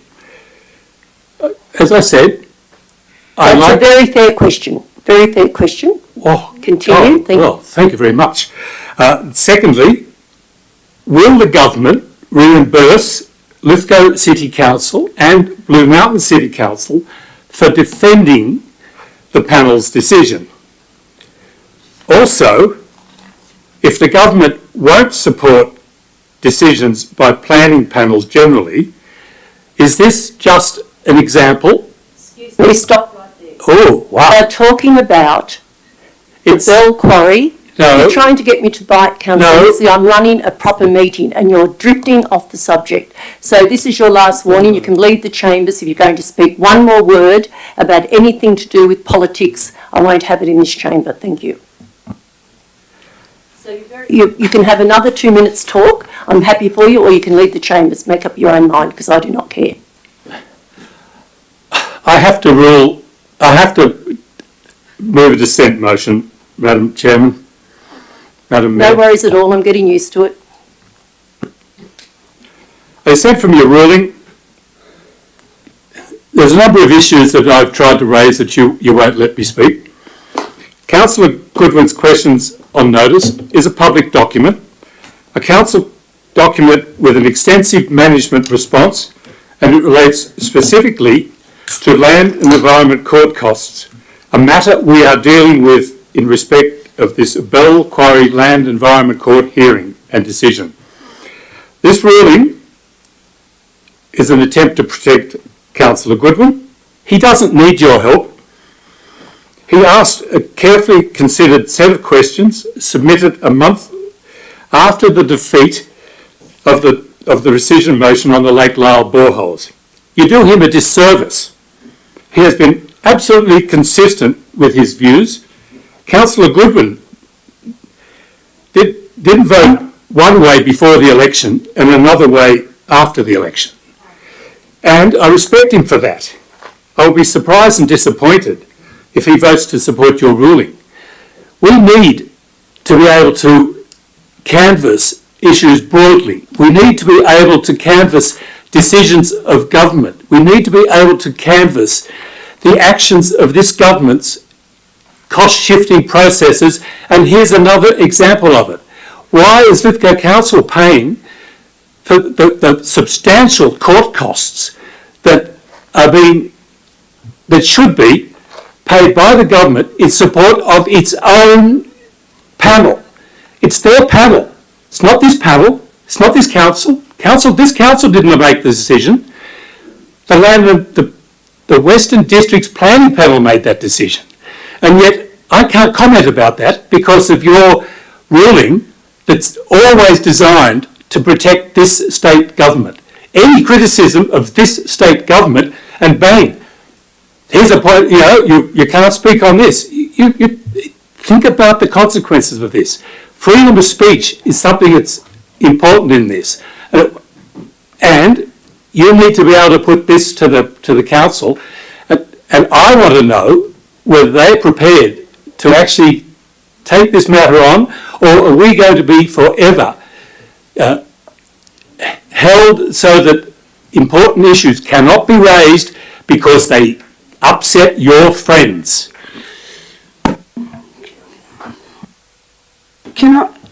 I'll put the motion of dissent. Thank you. All those. Can we ask a question? No, there's no debate. No. Put the motion of dissent. I'll put the motion of dissent, thank you. All those in favour?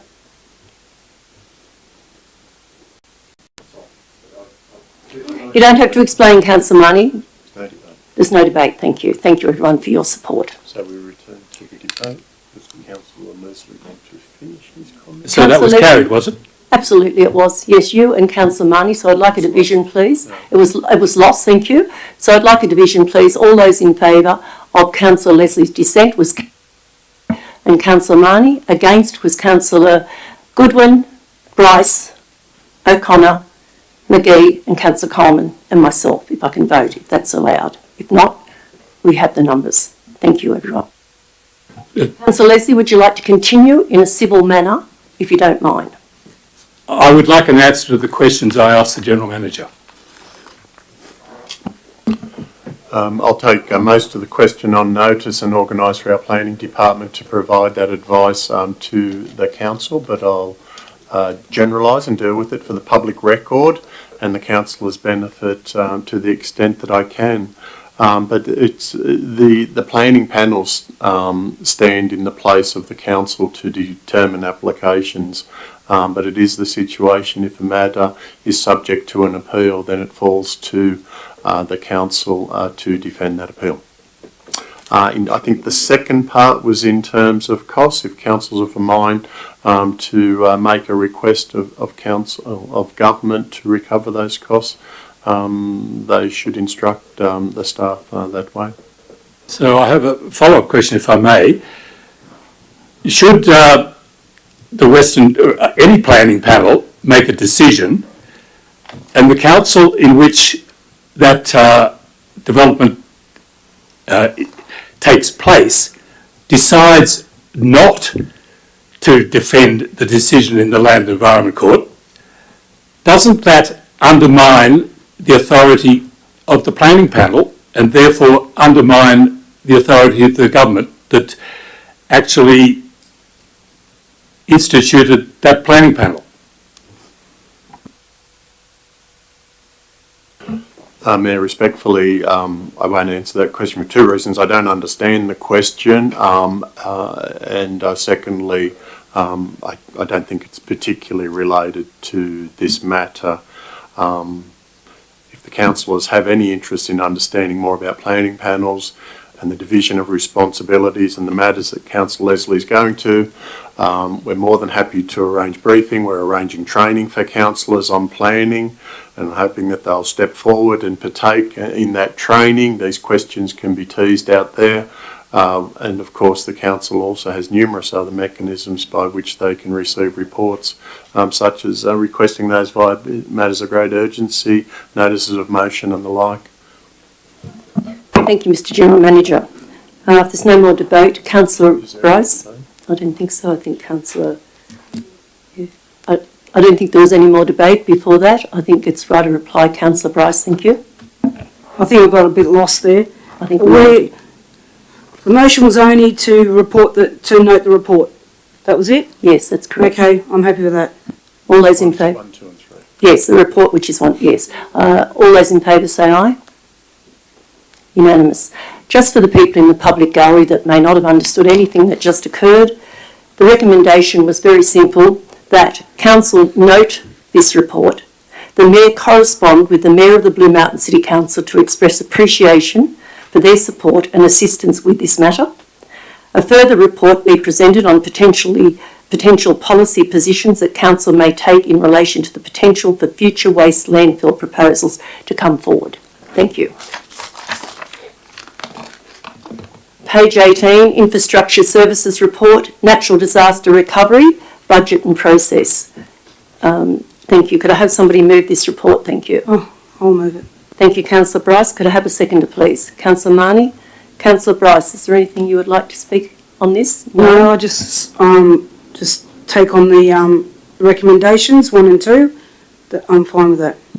Thank you, Councillor Bryce. Councillor Marnie. Just a thank you to the staff. I recognise it's a bit of a perfect storm that's come to us with a whole lot of legacy of managing a rural road system and having the run of, unprecedented rain events. And I appreciate and just want to extend those thanks. I'm sure they don't get a lot of thanks at times from the public, but I know there is a lot of work going on, and just want to acknowledge that publicly. Thank you, Councillor Bryce.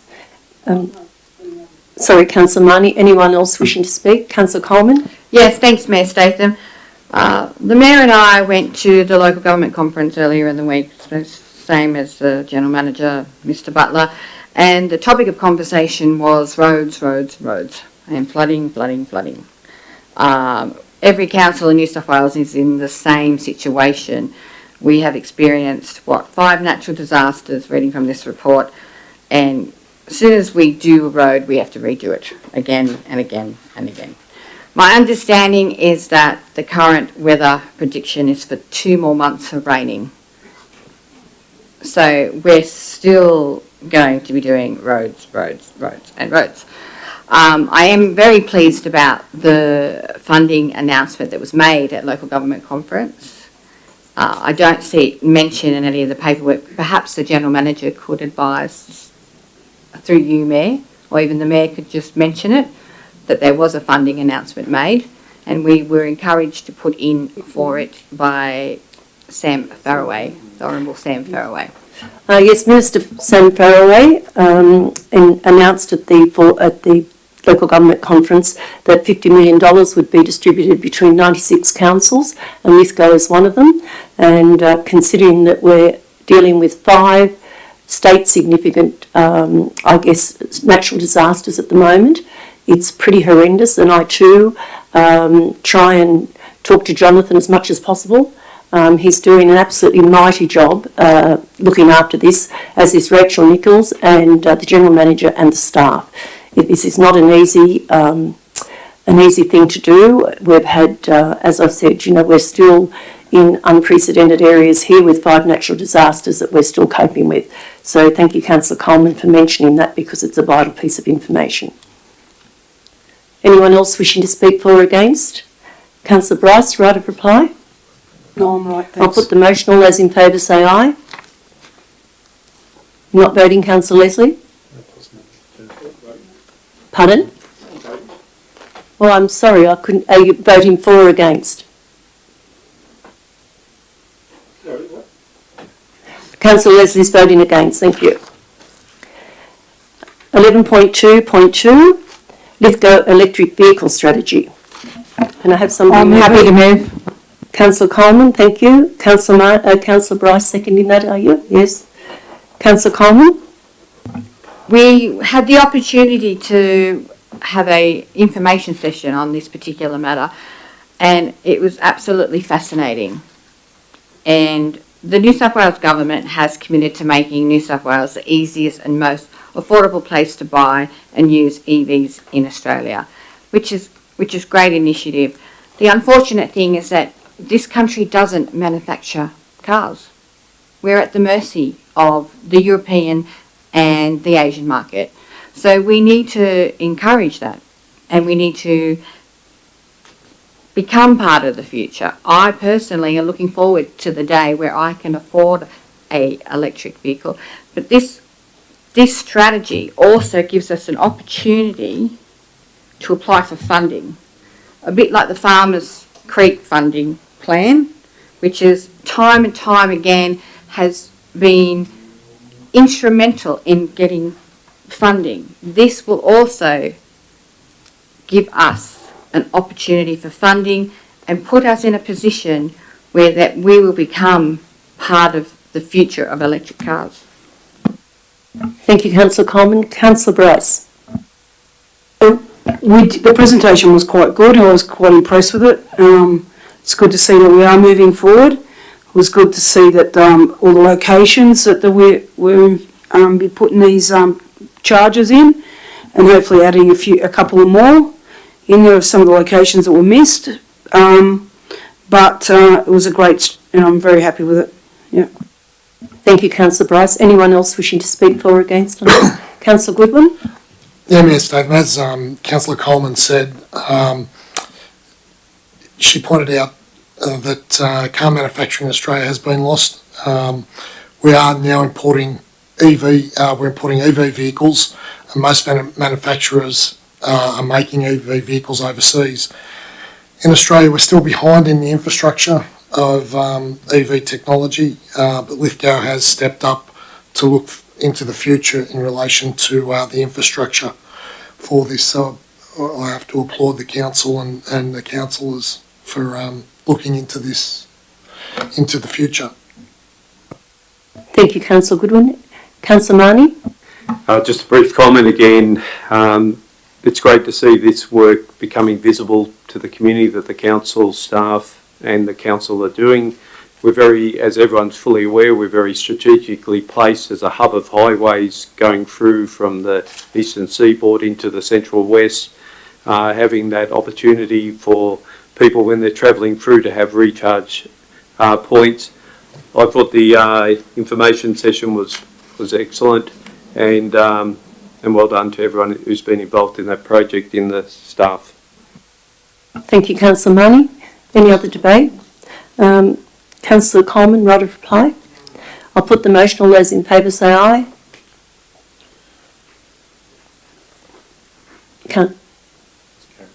It's carried. Thank you.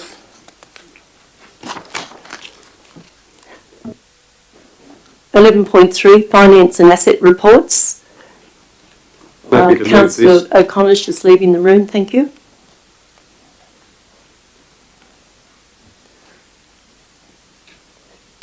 Rebate request, excessive water account. Could I have somebody I'd like to move move this? it with an amendment, Mayor Statham. What is your amendment, Councillor Goodwin? No, I'm happy. If you've got an amendment, I'll listen to your amendment. Yeah, go.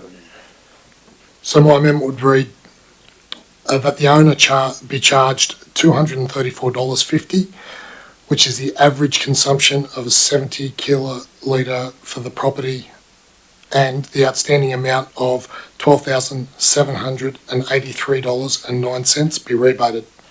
Also, that no interest is to be charged to the owner for the period due to the delay in having this heard before council. And I'll speak to that. Thank you, Councillor Goodwin. Have I got a seconder to that Yeah, motion? I'm happy to second that. Thank you, Councillor Marnie. Any debate? Do you want me to speak? Yes, please. Okay. It's quite clear that the owner had been made aware of the leak. It would have been fixed immediately. As it was when it was made aware on the 19th of May 2021. The leak was repaired on the 24th of May 2021, only 4 days after it was made aware of it. Why wasn't this owner called directly or even given another notice as in 17 days like the one that we heard in January? I was under the impression that that's why we had smart meters installed, to stop these type of leaks, and this could be addressed on as soon as possible. Thank you, Councillor Goodwin.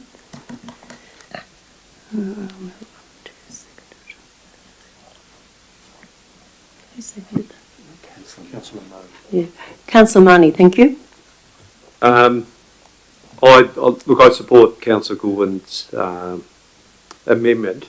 The only fault that I'm seeing here is there was a miscommunication. That I have to put my hand up, and that's happened to me at times, and I haven't actioned something quick enough because I haven't seen it. For me, that time frame you spoke to, Councillor Goodwin, where the second notification, the 19th, was repaired fairly expediently. I don't feel there was a desire to get personal benefit out of this. They weren't putting the water into tanks and things like that. I remember sitting through a number of council meetings in the previous council where rebates had been offered to people based on the fact that there was no deliberate attempt to gain a benefit from it. And most of us who live in older houses, I've had a couple of communications from council about my water pipes having major leaks in them, and I've had to fix them. So I see that in the same scenario, that I see it as obviously some faulty plumbing. There wasn't an intentional and commercial benefit to the landholder, and I would, if it's not out of policy, support the rebate. I understand it is an income, but I don't think it was an income that's been gathered in a I think I can't put the word there, so I'll just leave it blank there, but otherwise I'll say the wrong thing. Thank you, Councillor Marnie. Councillor Bryce?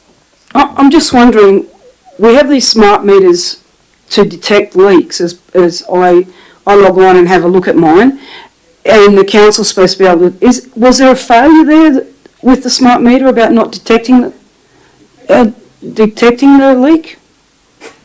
Through you, Mayor, can I ask that question? Thank you, Matt. Mr. Trapp? Through you, Mayor. So the smart meters do detect those leaks, and that's when we send out those notifications. So the first leak detection was made on 1st of February. Following on from that, the leak detection works best when we have the highest quality of data coming out of those meters, and in periods where the data quality may not be the greatest, the system will itself determine whether it is or isn't a leak based on the water usage, whether it drops down to zero in a 24-hour period or not. So if it doesn't drop down to zero, the leaks seem to be continuing. If we don't get any notification that it has dropped, then it's still a leak. If it isn't able to determine that itself within the system, we don't get a notification of it. But the second notification came through in May when that contact was made. Sorry, can I just... Would you like to ask a question, Councillor? Yeah, the first one came out in February, then it took to May again to get the second notification. It seems to be a bit of a long period to have a leak not being attended to. That's all. Thanks. Well, I can't do that. It's going to look not good. I haven't got any evidence.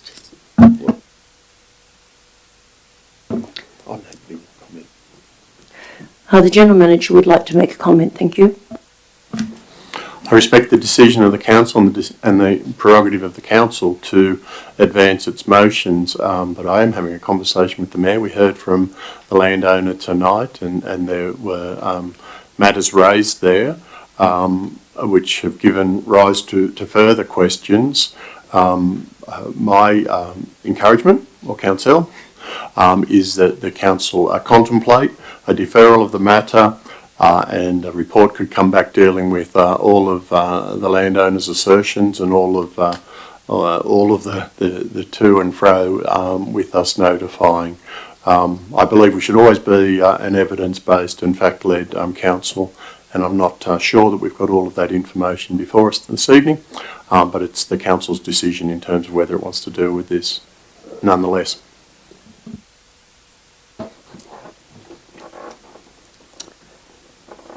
This puts me in an awkward situation because I haven't seen... Yeah. Yeah, I'm going to continue. Councillor Bryce, are you satisfied with the answers from Mr. Trapp? That's important to me making this decision. Well, the fact that I'm still concerned about the fact that the first leak was detected in February, then the second notice came out in May. It seems to be a long period of time between those meter readings to pick it up, considering we spent all this money on smart meters. So Councillor Goodwin's motion now has... Councillor Marnie, you seconded it. Councillor Bryce, you've spoken to it. Anyone else wishing to speak to this? Councillor Marnie, you can speak.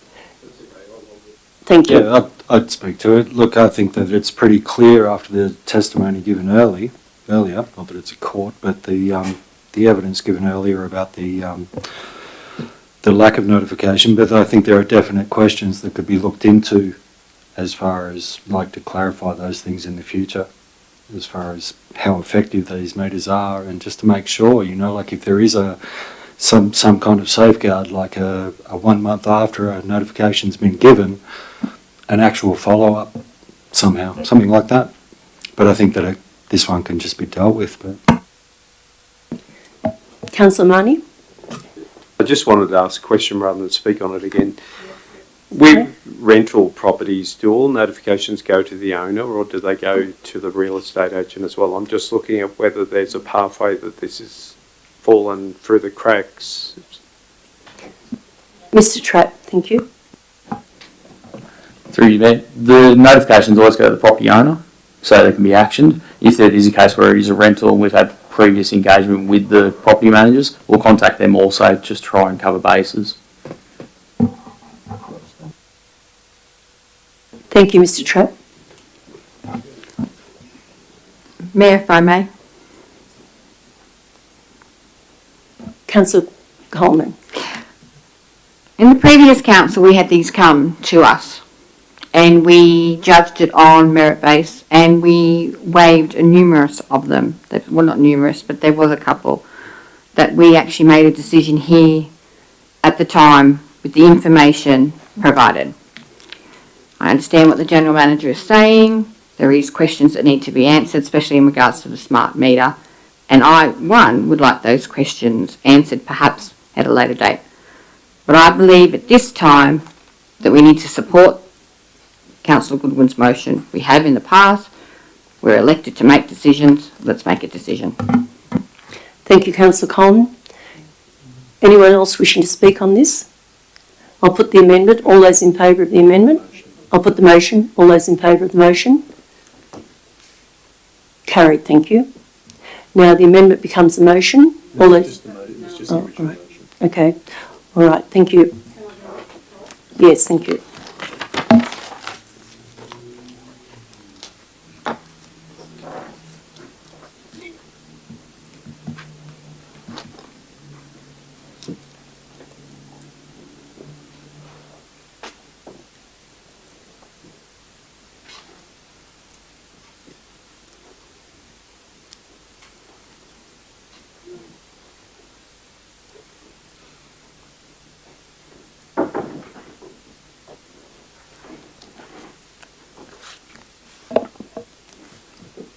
We'll continue now. 11.3.2, 2021/22 financial statements. Could I have somebody move this, please? I'll move it. Thank you, Councillor Bryce. Have a second to thank you. Happy second. Thank you, Councillor Coleman. Councillor Bryce? Happy to go with the recommendation. Thank you, Councillor Coleman. I don't wish to speak to this. Any dissent? I'll put the motion. All those in favour say aye. Thank you. Councillor Leslie has refrained from voting, just so that you know. Sorry, are you calling a point of order? Are you calling a division on that?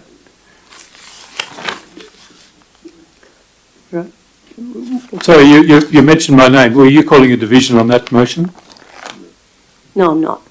Then why did you choose to Well, I'm never comment quite on me? sure, Councillor Leslie, you sit No, there alone. seriously, I this can't is see the your code of head. meeting practice.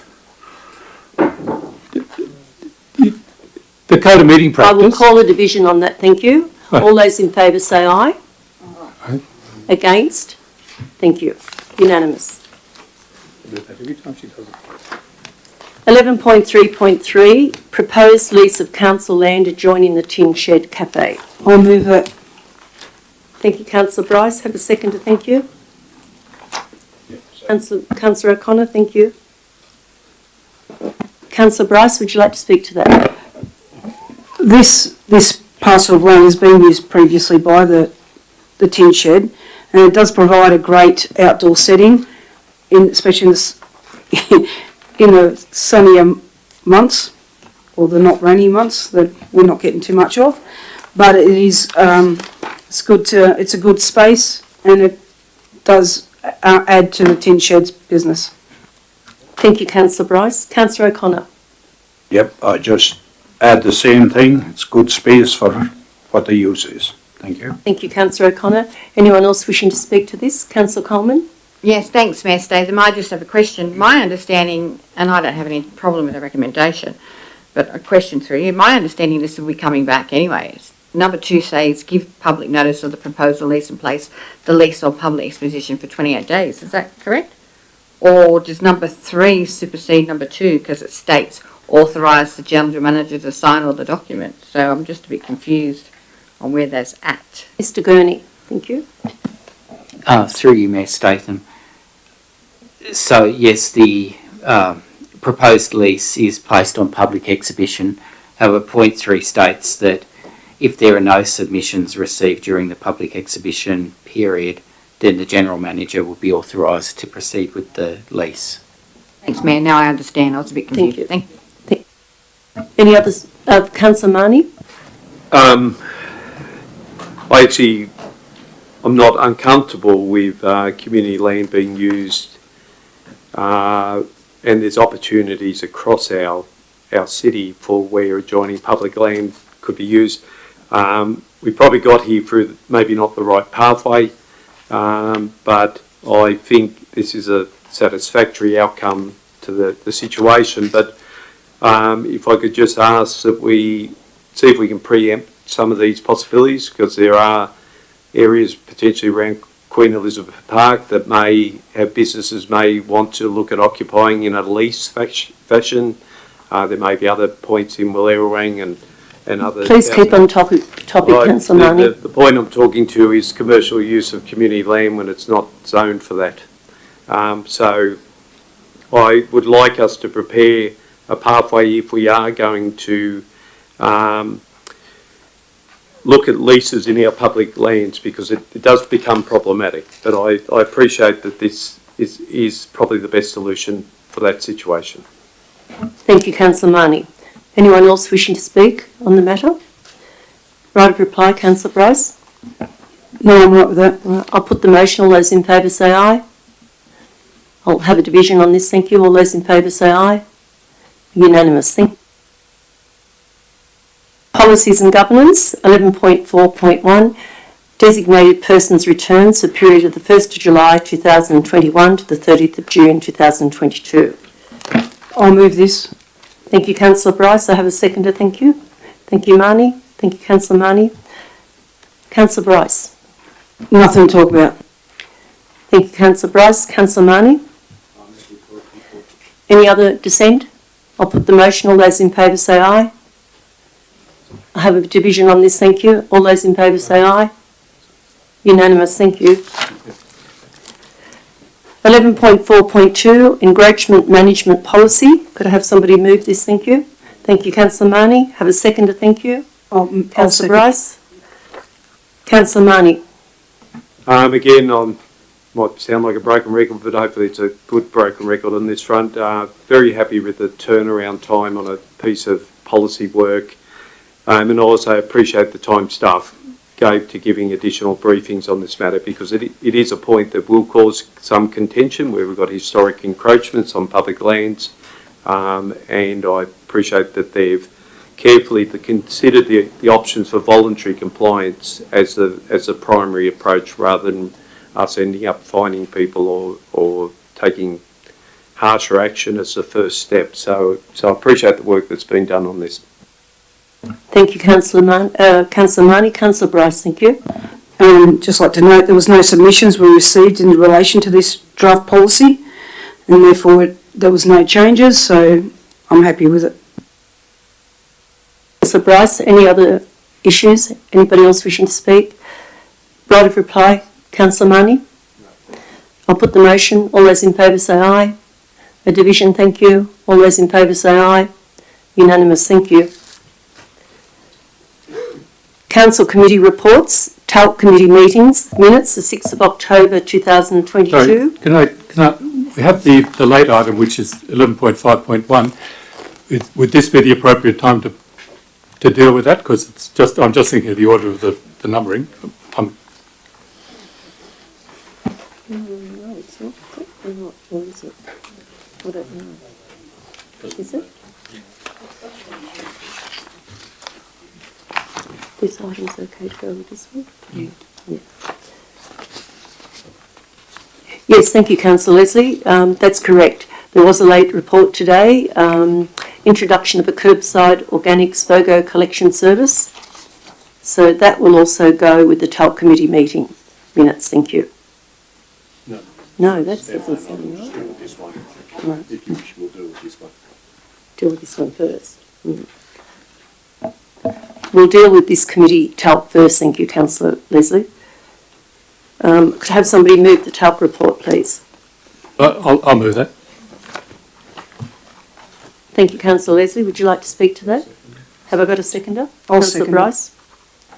No, I don't wish to speak to it. The minutes are very clear, but I'm happy to to answer questions if anyone has it, or more likely, pass them on to Mr Edgecombe. Thank you, Councillor Leslie. I have Councillor Bryce. I'd just like to ask, when is the bus stop at Portland Sunny Road Corner happening? That was considered by the traffic committee, and some of the committee members were concerned about the site that it was in place. However, there was general support for the bus stop to go there, and the police in particular were going to have a further inspection of the site just to deal with it. But the consensus of the committee was that we want to have the bus stop there. Thank you, Councillor Leslie. One more question. I'll accept the question, Councillor Bryce. The Alpine Classic Road event, what's this about? Councillor Leslie, you might answer that for us, please.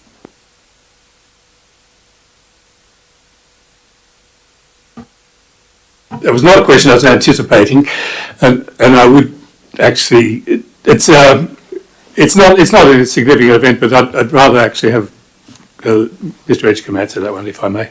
Thank you. Mr Edgecombe, thank you. Thank you, Mayor Statham. In brief, it is a classic car rally that operates on a yearly basis through the Lithgow LGA. It's not a rally by, means of breaking speed limits and, some sort of like a gumball initiative or something like that. It's more just an opportunity for local classic car owners to drive their vehicles around the LGA in a safe fashion. Usually it's subject to all of the regular traffic control plans and escort arrangements that normal events on public roads have. Thank you, Mr Edgecombe. Councillor McGee? Yes, I read some minutes from the TALC committee, and I was under the impression that the bus stop on Sunny Corner Road had been referred to or asked for input from the bus companies, not the police, was what I read. Could I have some clarification on that, please? Sorry, as well. Yes, the bus company as well as the police, and it's not particularly in the Department of Roads, whatever their name is. It's not particularly involved in this one. It's not a government road, is it? So, but again, yes, certainly the bus company was involved because it's their buses. Thank you, Councillor. Any other people? Councillor Coleman? Thanks, Mayor Statham. I just note in the report that they mention number 7, install signage, line marking and connecting footpath infrastructure for the installation of a disabled parking space. I don't actually have a question in regards to that, but I do have a question for perhaps Mr Edgecombe, through you, Mayor, if I may. I note, is there actually a disabled parking space out the front of the council chambers? Because I couldn't see one driving here today. Is there actually one there? I do know for certain that there is one on the other side of the road, adjacent to the school, because we repaint it every year. But I don't believe there's one in front of the chambers, but I would take that on notice and have a bit of a squeeze. I don't use it myself, so I wouldn't know, but I don't think there is. Okay, thank you. Thank you, Councillor Coleman. Any other people wishing to speak? Councillor Goodwin mentioned for the gentleman speaking in public forum, is this the appropriate place where items are referred to TALC? So I'm not sure whether public forum's a place where we can move things around. That's all. Mr Edgecombe has spoken to the gentleman tonight. Thank you. Today, yes. Okay. Through you, Mayor Statham, I did speak with the resident earlier today. We discussed the matter in some detail. I committed to him to table the issue at the next TALC committee meeting. We'll also canvass options to present to TALC so that we can find a reasonable and best practice solution to the problem. Thank you, Mr Edgecombe. Thank you, Councillor Marnie. Councillor Leslie, right of reply? No. I'll put the motion. All those in favour say aye. Unanimous. Thank you. Operation Committee meeting minutes, the 6th of October 2022. Can I have somebody move this, please? Councillor Marnie. Have a seconder, thank you. Councillor Bryce. Councillor Marnie. Again, a very good meeting. I thought it was a very productive meeting, and yeah, I've just really enjoyed those. Councillor O'Connor and Councillor Leslie were there. I thought it was a very engaging set of points of conversation. So, again, thank you. Thank you, Councillor Marnie. Councillor Bryce? All right, any other debate? If there's no dissent, I'll put the motion. All those in favour say aye. Unanimous, thank you. Finance Committee meeting minutes, the 12th of October 2022. I'll move it. Councillor Bryce, have a seconder, thank you. Read a second. Councillor Bryce. I attended this meeting and it was, as always, informative, and Ross Gurney makes sure that we will understand if we ask questions. It's and I'm happy to go with the recommendation with this one. Thank you, Councillor Bryce. Councillor Coleman? Anybody else wishing to speak? Thank you. I'll put the motion. All those in favour say aye. I'll call the division. Thank you. Unanimous. Thank you. Advisory Committee meeting, the 12th of October 2022. I'll move this. Thank you, Councillor Bryce.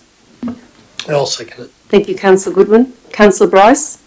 Obviously, I chaired this meeting and we had a good attendance. We haven't had good attendance in the past. It was good to have a quorum there. There was a lot of things brought up and very interesting. Just like to say that the hockey has changed their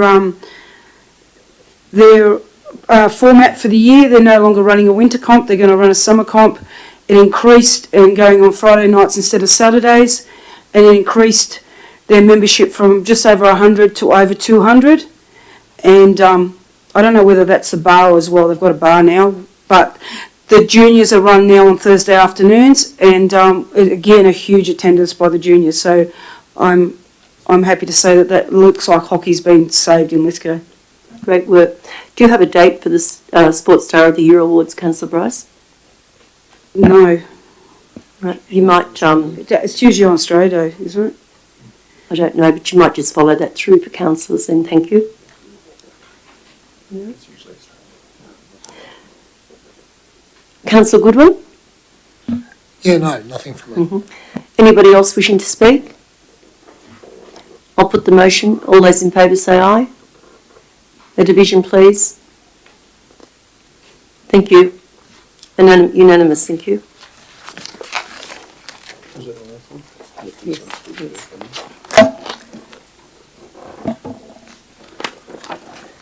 We do have a late item this evening, introduction of a curbside organics, FOGO, collective service. I'll move it. Thank you, Councillor Bryce.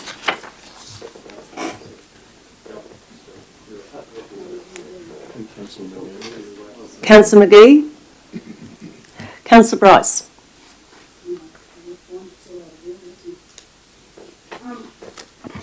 Yeah, thanks. I attended this meeting, so did Councillor Marnie, and I'd like to commend Nigel Campbell and Matthew Trapp on this work. It's been outstanding that we're going to start this well before the government initiative of 2030, and it's very exciting. Obviously, there's still a lot of work to be done, but it is really well done. Good presentation.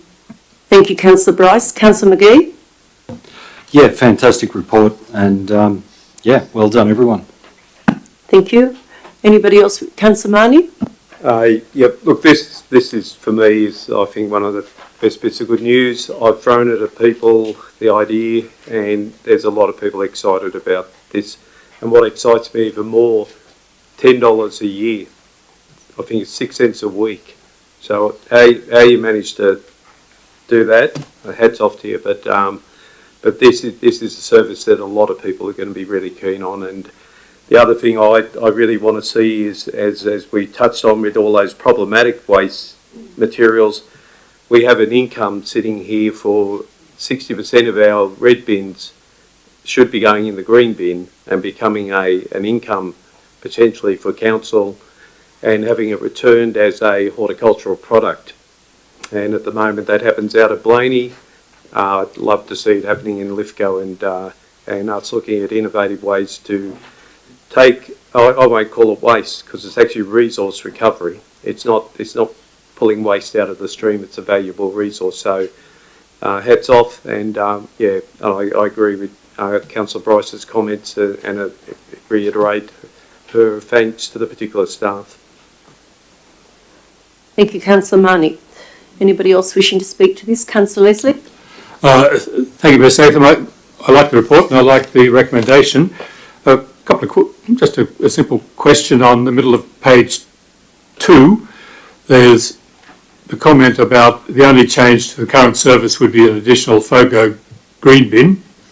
Excellent. A 240 litre red bin emptied weekly and a 240 litre yellow bin emptied fortnightly will remain. Excellent. The FOGO service will provide an additional 240 litre green lidded bin that will be emptied weekly. I was wondering why it would be emptied weekly. Now, it's not. I mean, if I could fill my green bin every week, but then I've never needed to fill it at all because I've got large enough of property so that the entire green waste I have, I recycle on my property through garbage bins and through compost bins, etc. Now, I would think that the average little house in Lithgow wouldn't supply enough green waste to need it to be done weekly. So it does seem to fall between those who need it weekly, probably have the space not to need it, and those who could use it because they've nowhere to do it. Can't supply the sufficient. Now, if it's only emptied fortnightly, I think you'd save money, of course. But now most people, of course, won't put their bin out every week. But the truck has to do the tour. So you might save a small amount of time, but the truck has to do it. So I'm just wondering why the weekly service. It's just wondering. Mayor Trapp, you've been elevated. Mr. Trapp, thank you. So through you, Mayor, for a couple of reasons to start with. So the weekly service is for one reason, being that garden organics and food organics, people probably don't want them sitting in their bin for 2 weeks at a time, just as they degrade the odour that they can produce. Some properties, as you say, Councillor, will not require it as much. Some will, some may produce even more. Based on what we're looking at as our diversion rate of 58% out of a red bin, if that's produced weekly, you'll be filling up over 120 litres of that green bin each week and then reducing your weekly outtake of the red bin. So we're proposing it at this stage as a weekly service. That can change, and through this report to consult with the community about what they think their usage would be, what do they think will be their likely uptake of it. We've had a number of conversations about it through the waste management group, discussing the two different sides of it. Some people may not use the service at all and some will have full uptake of it. So when we go out to the community, we'll certainly engage with residents on what they see as the ideal service and come back with pricing accordingly. Thank you, Mr. Trapp. Just further to that, the red bin, of course, people like to put it out weekly. I certainly do, because empty sardine bins and tins, do smell, and you want to get them out and done. It's unlikely. It's probably rare that the bins are very full, but to getting rid of them is essential, or is very valuable. The green bin, though, of course, it doesn't have the same smell. It has an earthy smell. I mean, I don't think it's as it's as intrusive on the house or on the near your back door as others. But I'm happy that you're looking at it and you're thinking about presumably putting it as part of the public consultation. So, and as I said, I like the recommendation which involves that. So, thank you for your answer. Thank you, Mr. Trapp and Councillor Leslie. Anyone else wishing to speak on this, please? Right of reply, Councillor Rice. Yes, thank you. I think the bin would smell because it's food organics as well. It's including meat, isn't it, and stuff like that. That will smell. Yeah. So I'm glad it's weekly. I know in summer I would fill my bin up pretty quickly. Most probably the neighbours as well. So I'm glad it's going. Maybe in winter not as much, but I'm just excited about having this service and what Nigel has planned and yourself, Matt, and it's pretty exciting times. Right, I'll put the motion. All those in favour say aye. Against? Carried, unanimous. And yes, huge congratulations to Mr Campbell and his staff and Matt Trapp for this excellent report. Thank you. Operations, sorry, we're on to here.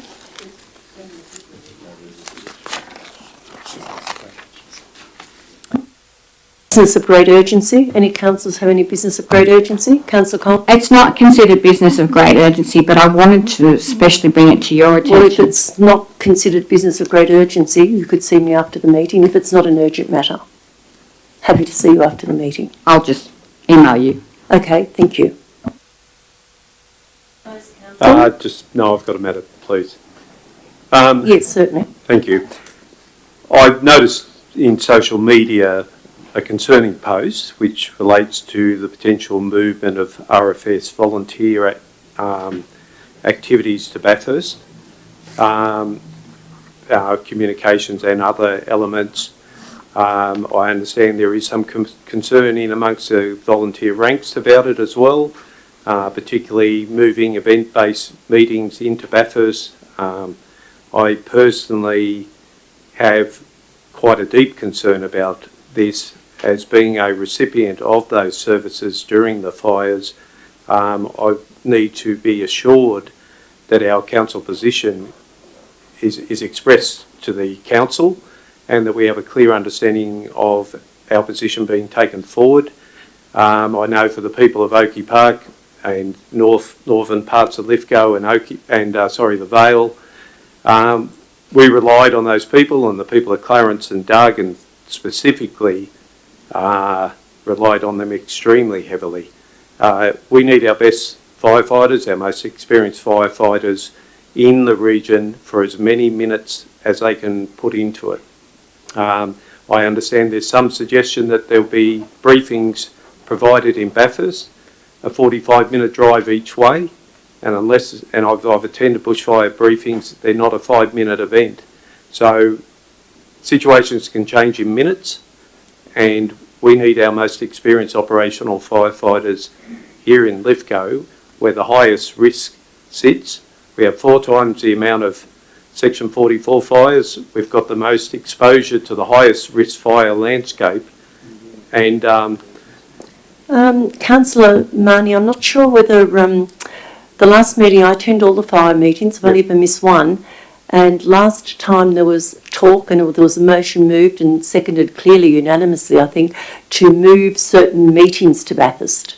okay, Are you sure it's the firefighters themselves? Because I certainly haven't been informed of that. The people I've spoken to, I know their faces from what they do in the community and what they do as volunteer Mr firefighters. Edgton could maybe able to have a comment on that. Thank you.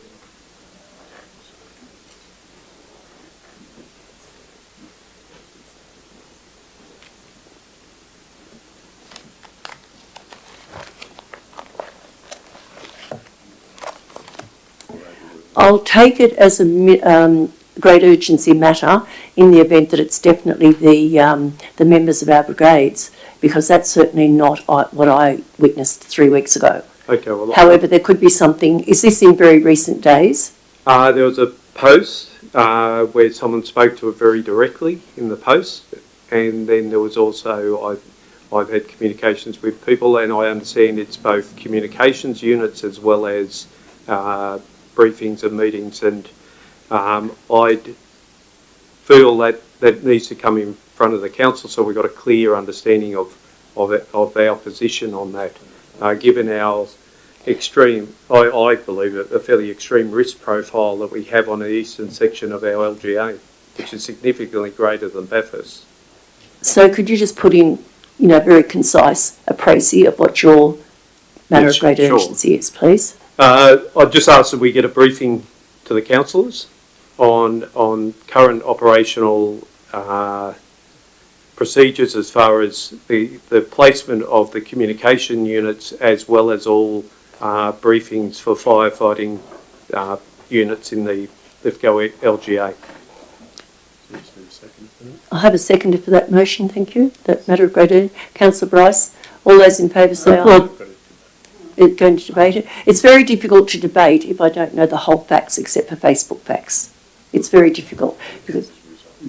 Yes. So previous to this, I might just interfere with Mr. Edgecombe giving a report what he knows, and then we can work out what is the correct information. I'm not saying yours isn't, but we need to know. Through you, Mayor Statham, I don't know anything. It hasn't been raised at any of the BFMC meetings or otherwise, but I will seek clarification first thing in the morning, and the local branch has always been very forthcoming with any information of this nature. So I'm sure I'll be able to arrange a briefing at the council very quickly. Councillor Marnie, would you be prepared to add to your matter of great urgency, and I will accept it, if Mr. Edgecombe contacts the relevant authorities first thing in the morning and gives council some notification by lunchtime tomorrow if possible? And the mic on, I appreciate that, Mayor, and I do accept that. All right, thank you. Can I ask a question? Well, just 1 moment, please. I'll get a seconder to that. Thank you, Councillor Bryce. Does she want to speak? Would you like to speak to it, Councillor Bryce? It's fairly clear, I think, what the matter of great urgency is. Yeah, it just needs to be clarified so that we know where we stand with this. Absolutely, and that's what's being done now by, the only reason it'll be declared as a matter of great urgency going forward will be if Mr. Edgecombe finds out in the morning after a phone call that the representatives that Mr. Councillor Marnie is speaking about and all relevant authorities that he has heard is going to Bathurst. If that is clarified, this will remain a matter of great urgency. If not, it won't be. It will be withdrawn. So at the moment, Councillor Leslie wants to speak. Yes, I think the urgency motion is very clear. What's not clear to me is where the report will be coming back to. I'd like the report to come back to this council in open council so that we can, so that the public can understand what's happening. I actually asked for it to come back earlier than that. We need to know by tomorrow so that we can act on that and then put it into a matter of put it into a report at the next council meeting. That's fine, but as long as the report then comes back to the Absolutely. council. Thank you. Absolutely. Is everyone happy with that? You happy with that, Councillor Marnie? Yeah. Anyone else wishing to speak? If not, I'll put the motion. All those in favour say aye. Unanimous. Thank you.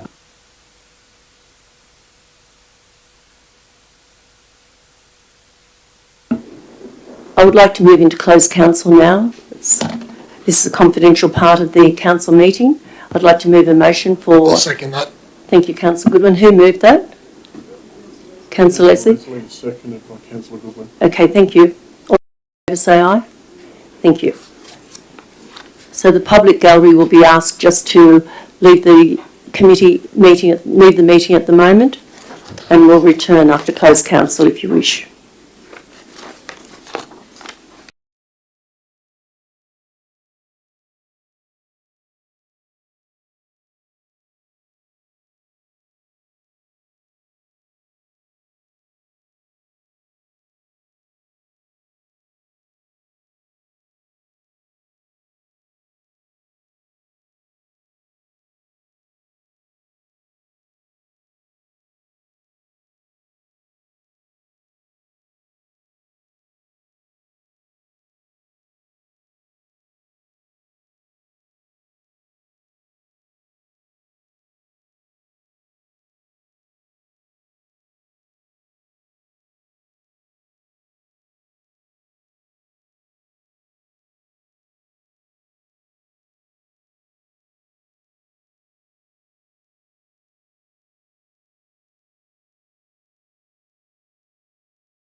Mayor and councillors, the council went into a closed session and dealt with one item, which was the matter of proposed access licence deed and pipeline licence deed. The council resolved 2 points. Number one, to enter in the access licence deed and pipeline licence deed in the form attached to the closed session report, and secondly, to delegate authority to the General Manager to sign all documents and do all things necessary to give effect to the access licence deed and the pipeline licence deed. So we need to resolve that be received. I'd like to resolve, please, that be received. All those in favour say aye. Yeah. We'll have a mover, thank you. Right, yes, and a seconder, Councillor Coleman. All those in favour say aye. Against a division, thank you. Unanimous, thank you. Thank you, councillors, for coming, and our public gallery for being patient tonight. We value you coming and listening to what's going on in your local government area. Thank you all the councillors and the staff for tonight. Thank you. I announce the meeting closed, and I think our clock has been altered. It's 9:30. Thank you.